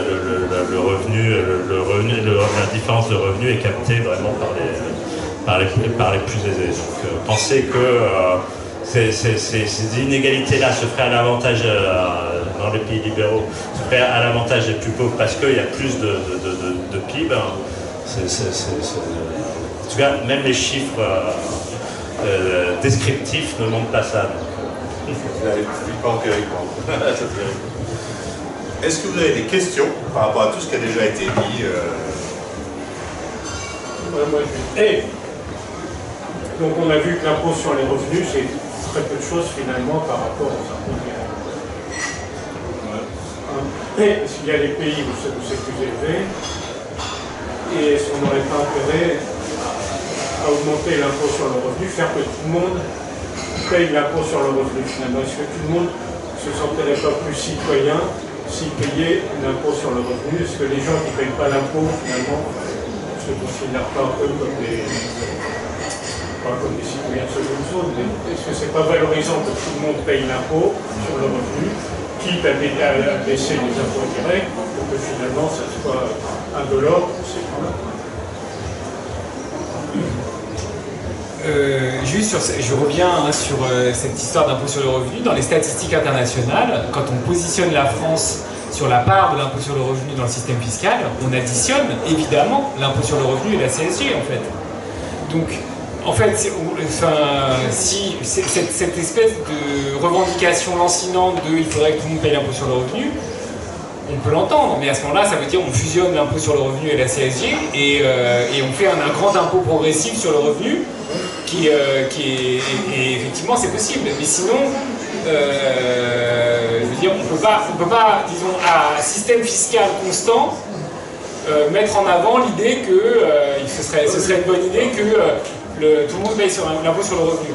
Ensuite, je crois qu'il ne faut pas surestimer l'effet que ça pourrait avoir, c'est-à-dire que il y a une espèce, encore une fois, de sacralisation de l'impôt sur le revenu, mais avec le prélèvement à la source, et bon, je ne sais pas si ça changerait fondamentalement la citoyenneté, voilà, ça changerait en termes de justice fiscale si on fusionne l'impôt sur le revenu et la CSG. Ça, c'est sûr que ça change beaucoup de choses en termes de catégories prélevées, etc. Mais sinon, sur la question du rapport à l'impôt, je ne suis pas complètement sûr que ça changerait beaucoup de choses, quoi. En fait, parce qu'encore une fois, tout le monde paye de l'impôt sur le revenu. La CSG, c'est un quasi impôt sur le revenu. Oui, effectivement, la CSG, c'est un impôt sur le revenu, d'ailleurs. Également, c'est un impôt, et ça pèse sur le revenu. Moi, je serais plutôt, mon avis, je serais plutôt d'accord avec vous qu'il faudrait fusionner la CSG, l'IR, et puis on met le PFU dans l'impôt sur le revenu, l'impôt des plus-values dont je parlais, c'est un impôt sur le revenu, et donc on aura un grand impôt sur le revenu. Et puis même maintenant qu'on pourrait mettre aussi une taxe d'habitation, parce que ça c'est important aussi d'avoir des impôts locaux, mais on pourrait avoir une taxe d'habitation qui serait une tranche d'impôt sur le revenu, donc comme aux États-Unis, en fait, les États peuvent finalement prendre sur l'assiette fiscale d'impôt sur le revenu, et je pense que en France, ça serait intéressant que les différents niveaux de collectivités locales puissent prendre des tranches d'impôt sur le revenu. Et donc finalement l'impôt sur le revenu devienne le grand impôt universel. Après c'est compliqué, hein, personnellement j'ai répondu à un contrat, alors c'était un petit bout de temps de la commission des finances quand elle était présidée par Didier Migaud, qui disait bon bah voilà, on aimerait bien fusionner l'impôt sur le revenu et la CSG, et ben dites-nous comment on fait. Et donc j'étais sur le logiciel de micro-simulation, parce qu'il ne faut quand même pas qu'il y ait trop de perdants gagnants, sauf qu'en fait c'est des systèmes l'impôt sur le revenu est un impôt qui est à moitié conjugalisé, qui est familialisé, mais qui est à moitié familialisé parce que conjugalisé, parce que si vous êtes marié vous payez des impôts ensemble, et si vous n'êtes pas marié vous payez. Alors que l'impôt sur la CSG c'est proportionnel, les retraités ne payent pas de CSG, les retraités pauvres, les retraités qui payent pas d'hier, enfin, ne payent pas de CSG, ils ont un taux zéro de CSG. Et ben c'est très très compliqué. Donc j'ai essayé de minimiser les transferts, mais après j'ai présenté ça. Et ah oui, c'est vrai, c'est compliqué, parce qu'en plus à l'époque il y avait la PPE, et puis et en fait, ça fait beaucoup de... si on veut fusionner, et généralement ça se passe jamais comme ça, hein, il n'y a jamais de fusion de gros impôts comme ça, pour en faire un autre encore 2 fois plus gros sur une base qui est forcément la base d'un des deux. Ça se passe jamais, on va dire jamais, ça n'arrive jamais. La seule façon que ça puisse arriver, c'est de faire disparaître petit à petit un des impôts sur 10 ans pour faire monter l'autre sur 10 ans. Puis il n'y a aucun ministre de l'économie qui voudra se lancer là-dedans avec des trajectoires à 10 ans et tout. Et donc c'est compliqué. Moi je pense que c'est ce qu'il faudrait faire, mais c'est compliqué. C'est compliqué à faire, parce qu'une fois qu'on a l'adage c'est le bon impôt, c'est le vieil impôt, parce que c'est l'impôt sur lequel on se pose plus de questions, justement. Il a été adopté il y a longtemps, finalement les gens le payent, on se demande pourquoi ils ne crient pas plus quand ils le payent, mais ils le payent, et donc alors vas-y. L'impôt sur les successions, il est assez ancien et il n'est pas très accepté. Hein. Donc franchement, il y a plein de... Et à l'inverse, l'ISF, il est assez récent, et maintenant l'IFI, il est très bien accepté. Donc en fait, c'est un adage qui marche pas bien. Non, il y a un autre obstacle à ça. Alors c'est vrai que ça voudrait dire... en finir avec toutes les niches fiscales de l'impôt sur le revenu, y compris l'impôt conjugalisé et le quotient familial.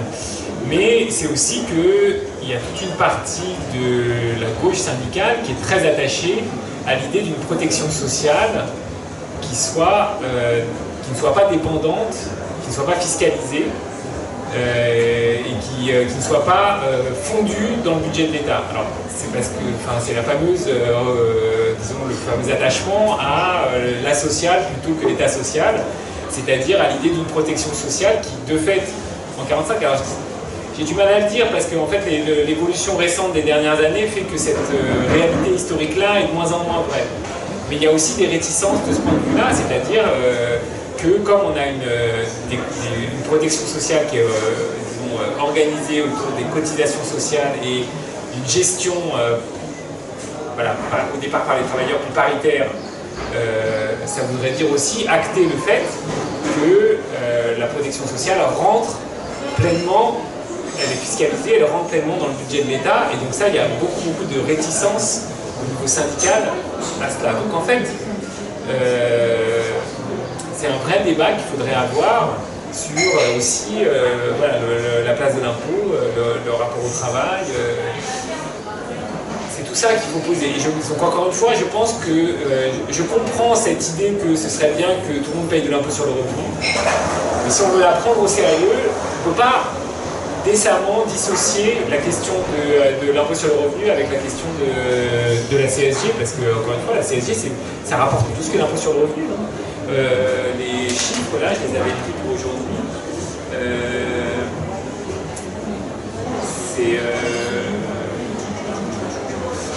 L'impôt sur le revenu, c'est 87 milliards, la CSG, c'est 120 milliards, en fait. Donc cet impôt que tout le monde paye, qui est proportionnel, c'est 120 milliards.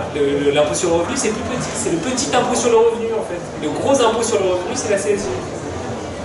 Alors, une manière de faire la fusion, ce ne serait pas de rendre progressive la CSG, de rapprocher la CSG de l'IR. Rendre progressive la CSG, oui, mais alors ça veut dire rendre progressive un impôt qui n'est pas conjugalisé, comme tu disais là. Et donc ça veut dire aussi faire des... on avait fait toutes les simulations. Hein, donc on avait rendu la CSG progressive. Enfin, on avait fait la fusion sur une base CSG, on avait fait la fusion sur une base IR. En sachant qu'en fait, effectivement, il y a un gros paquet du problème, c'était aussi les niches fiscales, parce que mettre les niches fiscales sur la base de la CSG, c'était pas possible. Donc il fallait aussi supprimer la plupart des niches fiscales. Donc, c'est une autre question, tout aussi complexe. Oui. Je suis retraité, donc mon revenu est issu des fameux prélèvements obligatoires. Et je paye des impôts et de la TVA, donc je finance des prélèvements obligatoires. Et le bénéficiaire du RSA, quand il fait ses courses au supermarché, il paye de la TVA. Est-ce que, au niveau du calcul des prélèvements obligatoires, l'idée de calculer du brut mais aussi de calculer du net aurait du sens? Et est-ce que quand on fait des comparaisons européennes, est-ce que justement les différences de système et le fait que la part des impôts qui est payée par des gens qui ont déjà été financés par les impôts est différente entre les différents pays européens, est-ce que c'est pas un truc qui fait que la comparaison est faussée? Donc ma question c'est, brut, net, ça a du sens de le calculer, et en comparaison internationale, ça changerait quelque chose ou ça changerait rien? Alors sur la question, effectivement, il y en a qui se plantent. Là, il y a un rapport je crois qu'il a été publié par l'INSEE qui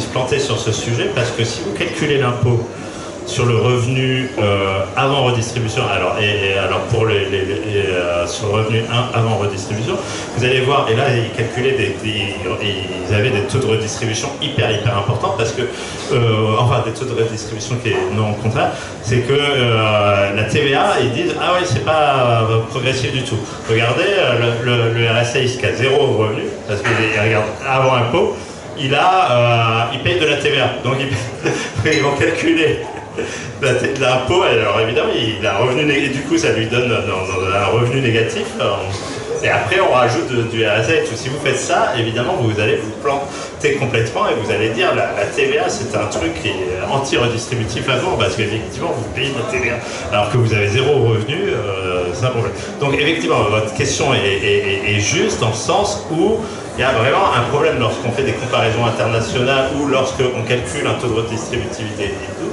Et généralement, il n'y a pas de manière, enfin il y a des bonnes et des mauvaises manières. Là, j'ai donné une mauvaise manière, mais il n'y a pas vraiment de norme qui est universelle pour le faire. Et si vous faites mal, vous pouvez vraiment vous planter et avoir des conclusions qui sont tout à fait fausses d'ailleurs. Et effectivement, vous avez une bonne...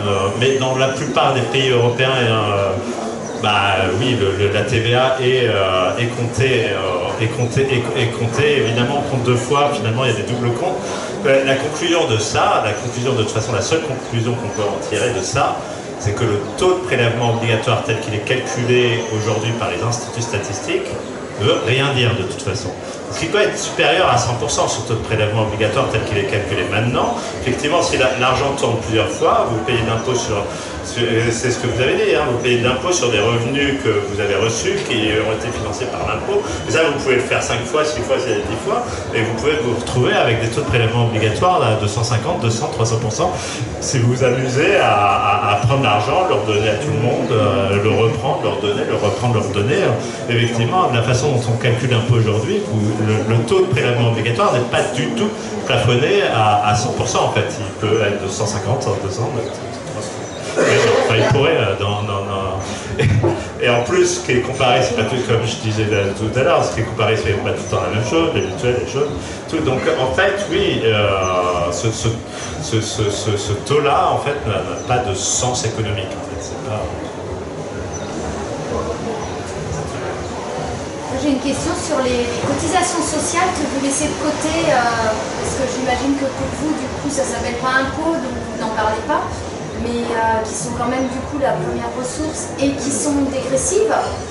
Et est-ce qu'il n'y a pas ici une piste, alors, même si les syndicats ne sont pas pour, du coup, envisager ces questions-là, il me semble que si on leur faisait miroiter l'idée de cotisation sociale moins dégressive, voire carrément progressive, il y aurait ici les possibilités, par exemple, de trouver un financement pour les retraites ou de trouver les moyens de réduire des inégalités à la base au niveau des revenus qui conduiraient à des inégalités moins fortes aussi sur le patrimoine.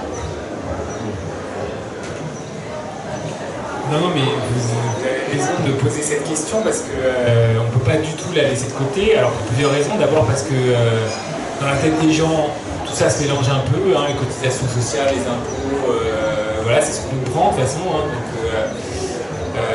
donc c'est tout à fait juste de le traiter ensemble. C'est tout à fait juste de dire qu'il faut aussi, si on s'intéresse à la justice fiscale, il faut aussi s'intéresser à la justice des cotisations sociales. Et de ce point de vue-là, il y a un vrai problème. Tout à l'heure, j'étais peut-être un peu rapide, mais en fait, voilà, les réticences, disons, syndicales par rapport à l'idée de fiscaliser, de transformer les cotisations sociales en impôts, encore une fois, ça repose sur cette idée que la protection sociale puisse être entre les mains des travailleurs. Sauf qu'en fait, l'évolution ces dernières années, notamment avec la montée en puissance de la CSG, qui elle est intégrée au budget d'État, fait que, et on voit bien dans les négociations sur l'assurance chômage ou sur les retraites, je veux dire, la marge de manœuvre qui était celle justement du paritarisme, elle est de plus en plus réduite année en. Donc je pense que effectivement il va falloir à un moment donné que, au moins au niveau des syndicats et au niveau de la gauche, on ait ce débat-là, d'autant plus qu'il y a une autre question, alors c'est pas exactement la question fiscale, mais il y a une autre grosse question, c'est la question du travail et la question du statut du travail. Et il y a ce fameux débat pour savoir est-ce que voilà, le travail est-ce que c'est une valeur de gauche, une valeur de droite, etc. C'est évidemment lié à ça, c'est-à-dire que si on veut réhabiliter le travail, il va falloir aussi s'attaquer à la question de comment on peut, quels sont les prélèvements qui pèsent sur le travail et la justice des prélèvements qui pèsent sur le travail. Donc je pense qu'il faut engager cette discussion-là, et pour l'instant, il y a une espèce de... en tout cas au niveau... Enfin, moi j'avais fait quelques débats avec les organisations syndicales, et de fait, il y a encore une réticence très forte à l'idée que les cotisations sociales puissent être conduites en budget. Alors, en même temps, je vois bien, il y a des risques. On a bien vu ce qui s'est passé en Grande-Bretagne avec Margaret Thatcher, où ça veut dire aussi que du jour au lendemain, un gouvernement peut faire des coupes très très drastiques dans ce modèle de protection sociale. Là, on a un modèle qui est beaucoup plus difficile à... Mais en même temps, il va falloir se poser cette question-là. Et il n'y a même pas besoin d'aller outre-Manche, parce que l'exemple de l'assurance chômage en France est symptomatique de ça. Il y a une reprise en main par l'État de la gestion de l'assurance chômage, et on a eu 3 réformes sur 2 ans très régressifs quand même pour les droits des chômeurs et tout ça. Donc c'est pas complètement absurde du point de vue de se penser un peu comme en contre-pouvoir de ce point de vue-là. Je pense que c'est une bonne question aussi. Alors, il faut voir les cotisations, il y a 2 gros morceaux de cotisations sociales. Celles qui sont contributives, donc qui contribuent grosse partie des retraites, chômage, et celles qui ne sont pas contributives. Alors une autre partie des retraites, parce qu'il y a un caractère aussi assurantiel dans les retraites, mais il y a aussi un caractère solidaire, et on peut dire c'est 50-50, les contributions assurance, solidarité, et non contributif ou contributif, si on simplifie un maximum, on peut dire c'est 50-50. Voilà, la 50-50, je pense que dans une logique finalement de ce grand impôt-là, dans une logique de transparence, c'est peut-être bien de fiscaliser cette part-là. Parce que finalement c'est de la solidarité. Si c'est de la solidarité, il y a finalement pas de raison que ça passe par des cotisations sociales, et il y a beaucoup de raisons que ça passe par l'impôt finalement, et le projet de loi de finances, et pas le projet de loi de finances de sécurité sociale. Après il y a l'autre moitié effectivement qui sont des contributions et où il y a un caractère assurantiel, et là on peut se poser la question de savoir comment ça fonctionne. Là, je connais pas très bien, je suis pas très au courant des façons dont j'ai l'impression que c'est l'État qui décide de tout maintenant, mais oui, ça serait mieux qu'il y ait une paritarisme. Mais pourquoi ce ne serait pas les syndicats qui gèrent ça? On enlève les cotisations patronales, on enlève la fiction que finalement c'est les patrons, que les entreprises finalement, on met tout en cotisation salariée. Donc le super brut, au moment où on fait ça, on garde le super brut quand même. Donc les salariés gardent. Donc le salaire ne changerait pas. Hein. Le jour où on fait ça, le salaire ne changerait pas, et tout serait en cotisation salariée. On enlève les patrons et là là on dit bon ben voilà, ça c'est géré, c'est les syndicats, c'est les gens finalement qui prennent en main cette partie-là. Au tout début de la sécurité sociale, après-guerre, c'était un peu la logique. Oui, voilà, on retourne dans cette logique-là. Voilà, donc fiscal, pas une petite parité. Soit c'est la progressivité. Et il y a la question de la progressivité, effectivement. Alors là, ce que montre l'IPP, c'est qu'effectivement, dans les 5% les plus riches, comme c'est pas fiscalisé, il y a des cotisations sociales qui touchent plus les revenus de certains au salaire d'ailleurs, parce qu'il y a certaines prestations qui sont plafonnées, et les revenus du patrimoine. Et donc effectivement, si on fiscalise tout, ça réduit ça réduit la dégressivité tout en haut. Ouais.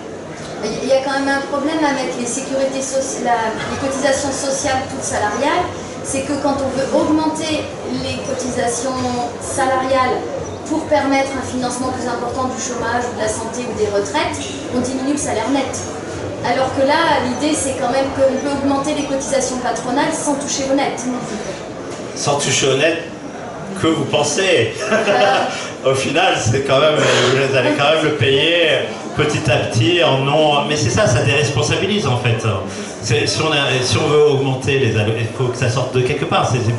Je pense qu'au final, ça déresponsabilise. On dit ah ben voilà, le patron il va payer, et puis au final, c'est quand même les salariés qui payent à la fin. Donc,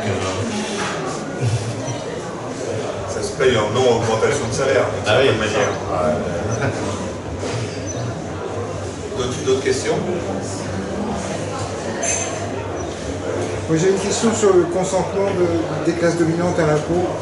Parce que j'ai pas été convaincu. Je veux dire, les classes populaires, des classes dominantes, on leur donne des os à ronger pour s'occuper sans faire une niche fiscale. Ils négocient. Ils ont des conseillers. Ils réussissent finalement à mettre leurs problèmes fiscaux à l'agenda public en permanence. Ils ont quand même réussi à obtenir des baisses d'impôts considérables.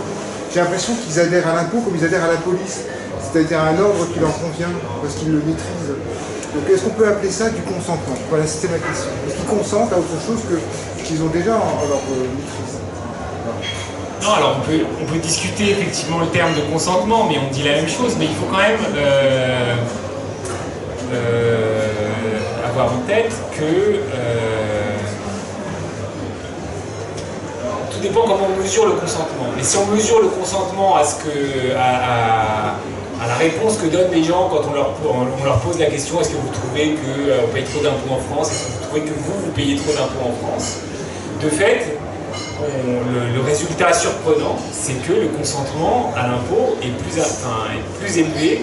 Si on se donne comme mesure du consentement celle-là. Après, on peut dire que ça n'en est pas une, mais voilà, moi ce que j'essaye de faire, c'est de déconstruire cette notion de consentement pour dire que derrière cette apparente acceptation de l'impôt, il y a exactement ce que vous comprenez, c'est-à-dire le fait, voilà, beaucoup d'arrangements, beaucoup de niches fiscales, beaucoup de dispositifs d'exonération, qui permettent de comprendre ce consentement. Ensuite, il y a autre chose, c'est que il y a aussi un besoin, ils consentent, alors ils consentent de la même façon, ils consentent aux institutions, effectivement, ils consentent aux institutions parce qu'ils savent les domestiquer, on est d'accord. Mais il y a quelque chose de supplémentaire dans l'impôt, c'est que pour les classes dominantes, à partir du moment où elles accaparent une partie de la richesse, il faut que cet accaparement puisse être légitime en fait, qu'il puisse être validé de façon légitime, et l'impôt, comment dire, ce biais de l'impôt qui est mité par les niches fiscales, par les arrangements et qui produit du consentement, c'est aussi une manière de produire de la légitimité sur les richesses accumulées et les richesses accaparées en fait. Et ça apparaît très clairement c'est aussi pour ça qu'il y a une forme de consentement de l'impôt où on dit qu'on trouve ça très normal, qu'on paye des impôts, etc. Parce que c'est aussi, une fois que les richesses ont été fiscalisées, elles sont devenues légitimes et donc on ne peut plus les remettre en question en fait, d'une certaine manière. Il y a un peu cette idée-là. Et donc l'impôt joue en plus ce rôle de validation et de légitimation in fine de la richesse accumulée. Donc c'est encore plus. C'est de stabilité. Oui, c'est un impôt sur l'ordre social. Sur le consentement à l'impôt, quand j'étais prof de économie sociale, il y a longtemps, donc mon exemple est peut-être plus bon, j'avais rencontré un architecte finlandais. Et la Finlande est un pays où, en tous les cas de ce temps-là, on affichait dans les mairies le niveau d'impôt que vous payez. Tous les habitants de la commune étaient classés, il y avait un beau tableau et on disait combien ils payaient. Et mon architecte finlandais était très fier parce qu'il était en haut de la liste. Mais ce qui correspond à des choses que tu dis. C'est assez frappant pour aller dans le sens de cet exemple-là. Le rapport à l'impôt, le consentement à l'impôt dans les pays d'Europe du Nord est complètement différent. C'est le choc culturel. J'avais fait un documentaire pour Arte sur la question de l'impôt et on a été faire un reportage en Suède où il y a des gens de classe supérieure qui expliquent qu'ils sont très contents de payer leurs impôts parce que alors, il y a une forme ils en ont eu pour leur argent parce que les dépenses publiques leur ont permis d'avoir un projet parental, de pouvoir s'occuper de leurs enfants, parce qu'au moment où ils en avaient besoin, les enfants étaient en bas âge et tout ça, il y avait une conscience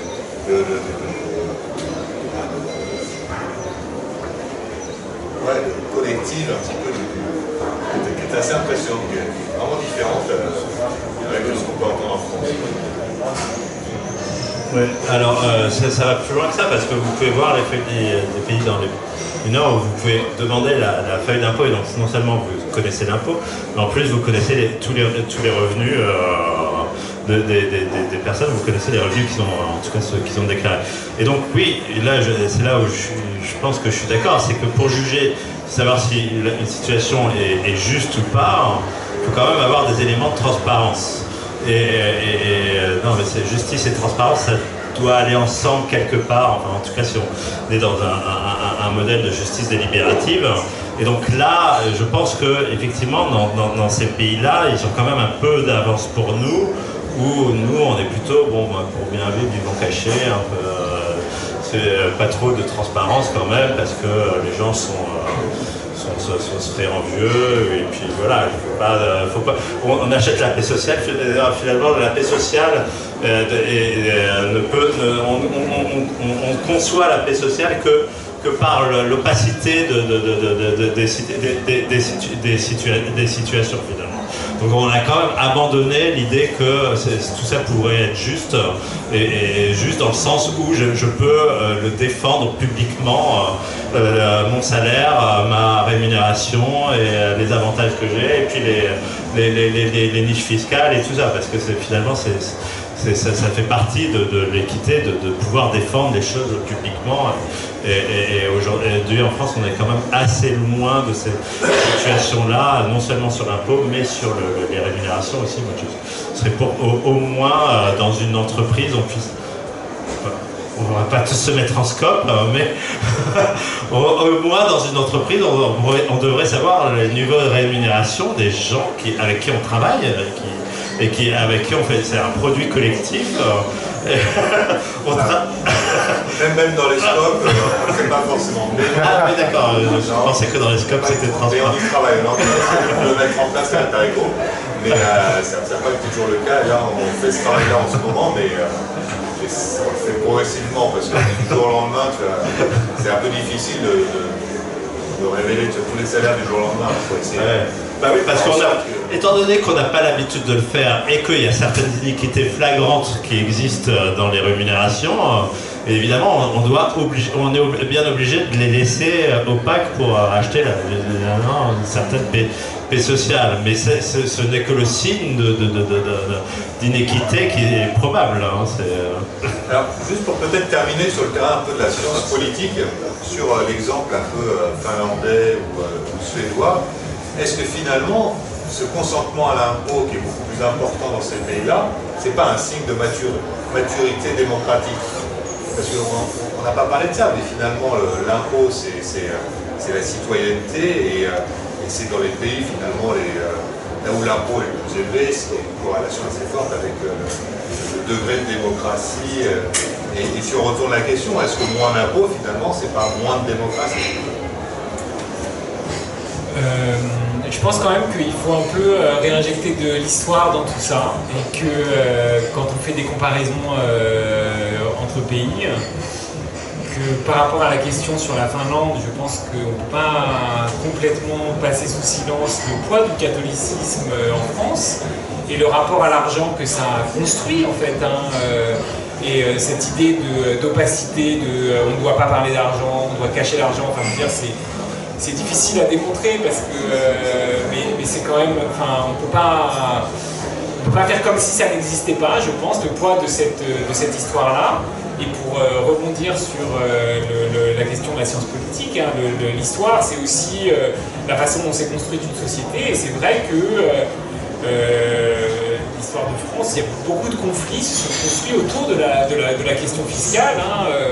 Le grand livre de Charles Tilly, La France conteste, c'est une espèce de panorama de toutes les révoltes fiscales qui ont parsemé l'histoire de France jusqu'à la Révolution française, qui ont perduré au XIXe siècle. Et donc c'est aussi un mode d'existence. Enfin, on l'a un peu perdu de vue parce que c'est moins vrai, ça a été moins vrai au XXe siècle, mais encore que ça revient pas mal là en ce moment avec les bonnets rouges, les gilets jaunes. On a quand même on renoue un peu avec cette histoire-là, mais je pense que c'est aussi une histoire qui est que ce passé historique-là, il pèse aussi dans les relations politiques et dans le rapport à la démocratie et dans le rapport aux institutions. Et que, voilà, il ne faut pas oublier que la Révolution française, c'est partie de la question fiscale. Et voilà aussi, quand les Gilets jaunes manifestent, ils manifestent avec des slogans, des mots qui sont empruntés à la Révolution française. Alors, est-ce que c'est une immaturité démocratique? Je ne sais pas, mais en tout cas, c'est une manière de théâtraliser le conflit politique. Et que ce qu'on peut dire, c'est que dans ces pays nordiques, le conflit politique, l'organisation politique n'a pas du tout la même histoire, elle ne s'organise pas du tout de la même façon, pas du tout avec la même intensité conflictuelle aussi. Est-ce qu'il faut le regretter ou pas? Je ne sais pas, mais en tout cas, je pense que là, il faut très, très fortement réinjecter de la dimension historique dans ces comparaisons. Non, mais c'est sûr, on ne va pas devenir nordique du jour au lendemain. Et on ne va pas devenir nordique du tout. Donc. Et non, mais tu disais que Bon, donc pour conclure, mais le consentement, je ne sais pas comment on mesure le consentement. Aujourd'hui, on est à des taux de prélèvement obligatoires, qui ne veut rien dire, mais on est à des taux de prélèvement obligatoires qui sont de l'ordre des pays scandinaves. Donc on a des poids, on a quand même un poids du secteur public qui est, alors si on regarde des chiffres qui veulent dire des choses, hein, des transferts qui sont aussi de l'ordre des scandinaves. Mais effectivement, c'est pas exactement la même. Il me semble que c'est pas exactement le même type de conflictualité. On n'arrive pas au même niveau, par les mêmes manières, parce que chez eux c'est beaucoup plus fiscalisé, une continuité donc nous on implique des couches d'IR, de CSG, de cotisation sociale salariale, patronale et choses, et on achète aussi un peu le consentement des plus riches en leur donnant des petites faveurs par-ci par-là, parce que aussi et puis en ayant aussi, alors des choses qui sont et qui je pense étaient bien, comme des assurances, d'avoir des assurances qui vont à des niveaux élevés, parce que en France on a un système d'assurance chômage qui va à un niveau élevé. Ça c'est pas le cas dans tous les pays sociodémocrates où parfois c'est plafonné très bas, et donc moi je pense que c'est plutôt positif d'avoir des assurances, de donner des assurances même aux plus riches, de donner des allocations familiales même aux plus riches. Alors on va petit à petit on enlève de la spécificité française finalement, cette part de corporatisme. Il y a une part de corporatisme finalement, enfin dans le système continental corporatiste qui avait des avantages. Évidemment maintenant les allocations familiales on les enlève aux plus riches, et puis les allocations chômage pareil, on les plafonne de plus en plus bas, on les réduit. Donc ça c'est un petit peu dommage, et je pense qu'il y a aussi des choses qu'on fait mieux même que les Scandinaves, et que on est en train de les perdre aussi. Donc,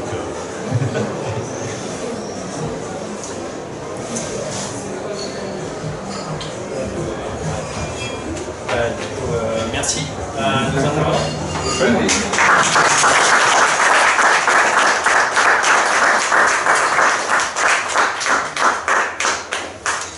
Donc merci bien encore une fois, vraiment c'était un très très bon débat, merci beaucoup.